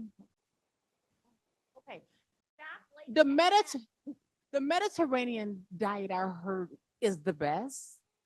Is that true, and why? Also gluten. So Mediterranean. So a lot of that is kind of a spin-off of old cardiac data. So looking at cardiac outcomes, what were the best diets? Okay. And so what was healthy for the heart is also healthy for the brain. So that's kind of where the Mediterranean came into play. But it also is a very sensible eating approach, right? Lots of, fruits, veggies, lean proteins, olive oils, instead of a lot of saturated fats. I love the Mediterranean approach. So I think from a nutrient and anti-inflammatory standpoint, yes. Can you eat too much Mediterranean and gain weight? Also, yes. Okay. So part of it is through the lens of MS, and then part of it is through the lens of weight.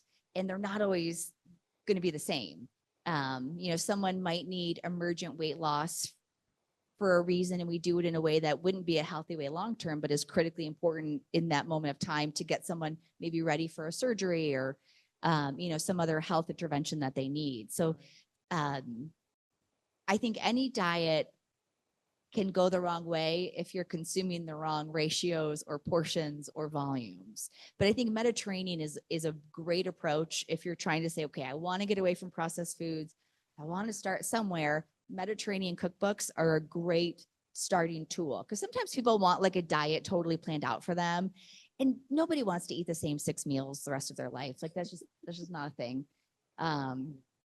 So I think from a antioxidant inflammatory, brain health standpoint, great choice. As far as gluten, again, everything in moderation. I have some people who I think are very gluten sensitive. And I have some who seem not as affected. But I think anything that could be inflammatory, you want in moderation. So if you're eating a lot of processed foods, a lot of white breads with, gluten, probably switching that out for something non-that, could be good. Because really a lot of gluten is going to come from our breads and pastas. And in general, we want to keep those in moderation. Okay, thank you. Anybody else? Anybody else? Oh, Jill. Teacher with a question. Teachers don't have questions, they have answers. Hardly. I've been talking to a lot of people lately about plastics leaching into foods. Can you talk a little bit about that? So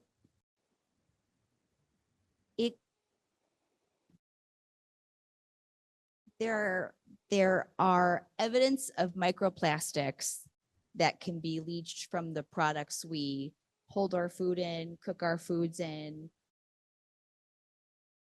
The long-term health consequences aren't totally clear because this is a newer phenomenon that we're looking at. I have to think it's not a good thing though. But I think it's also really hard right now to avoid every source of plastic. You can certainly look at glass water bottles and glass Tupperware, but this plastic is coming from beyond just the food sources to almost every surface that we interact with.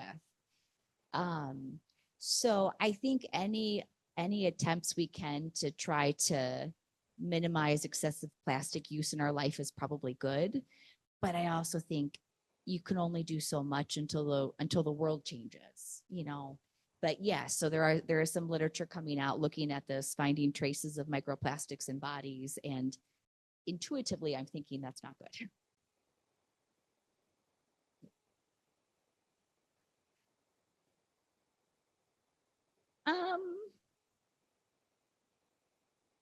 I don't have an objection. Yeah. All right, well, you're just doing a trick question. Thank you, Dr. Cody. You're welcome. This was amazing. Huge namaste for Dr. Cody. One more thing real quick. Sorry. Just one more thing. We had a basket winner for our yoga basket. So to Shamela Khan, if you're here, you win. Yay. Okay, that was all. Thank you, Dr. Cody. All right, you guys, we made it. How about that? Well, it has been my absolute pleasure to be with you today. We all learned so much from such esteemed and passionate speakers and experts in their fields. I hope you take away some information today that will help you in your MS journey. And now I want to bring MIndy back on the stage to say a few words. But once again, thank you all so very much.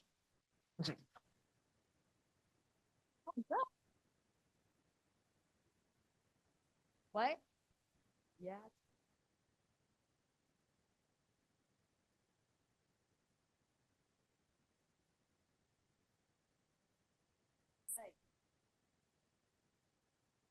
For you, we're so grateful. Thank you. She kept the program moving. She knows just what to say. She doesn't practice. It just comes out.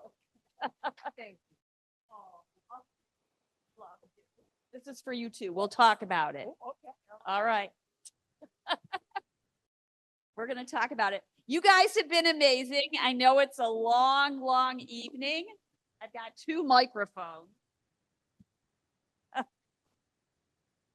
So this is the conclusion. This is the conclusion. We thank you all, the MS community, for all your support. Thank you to our amazing speakers. Thank you to our amazing partners. Thank you to our amazing sponsors for your continued support of these programs. You're going to receive a survey. Remember, you're going to receive a survey. Please fill it out if you want your prize. Otherwise, no prize for you. We really need to know what we need to improve. We can only do it if we hear from you. You'll go to the virtual exhibit hall. You're going to get a note that the virtual hall recordings are ready of all the presenters. So if you missed something or you want to listen to it again, go to the virtual exhibit hall when you get our email.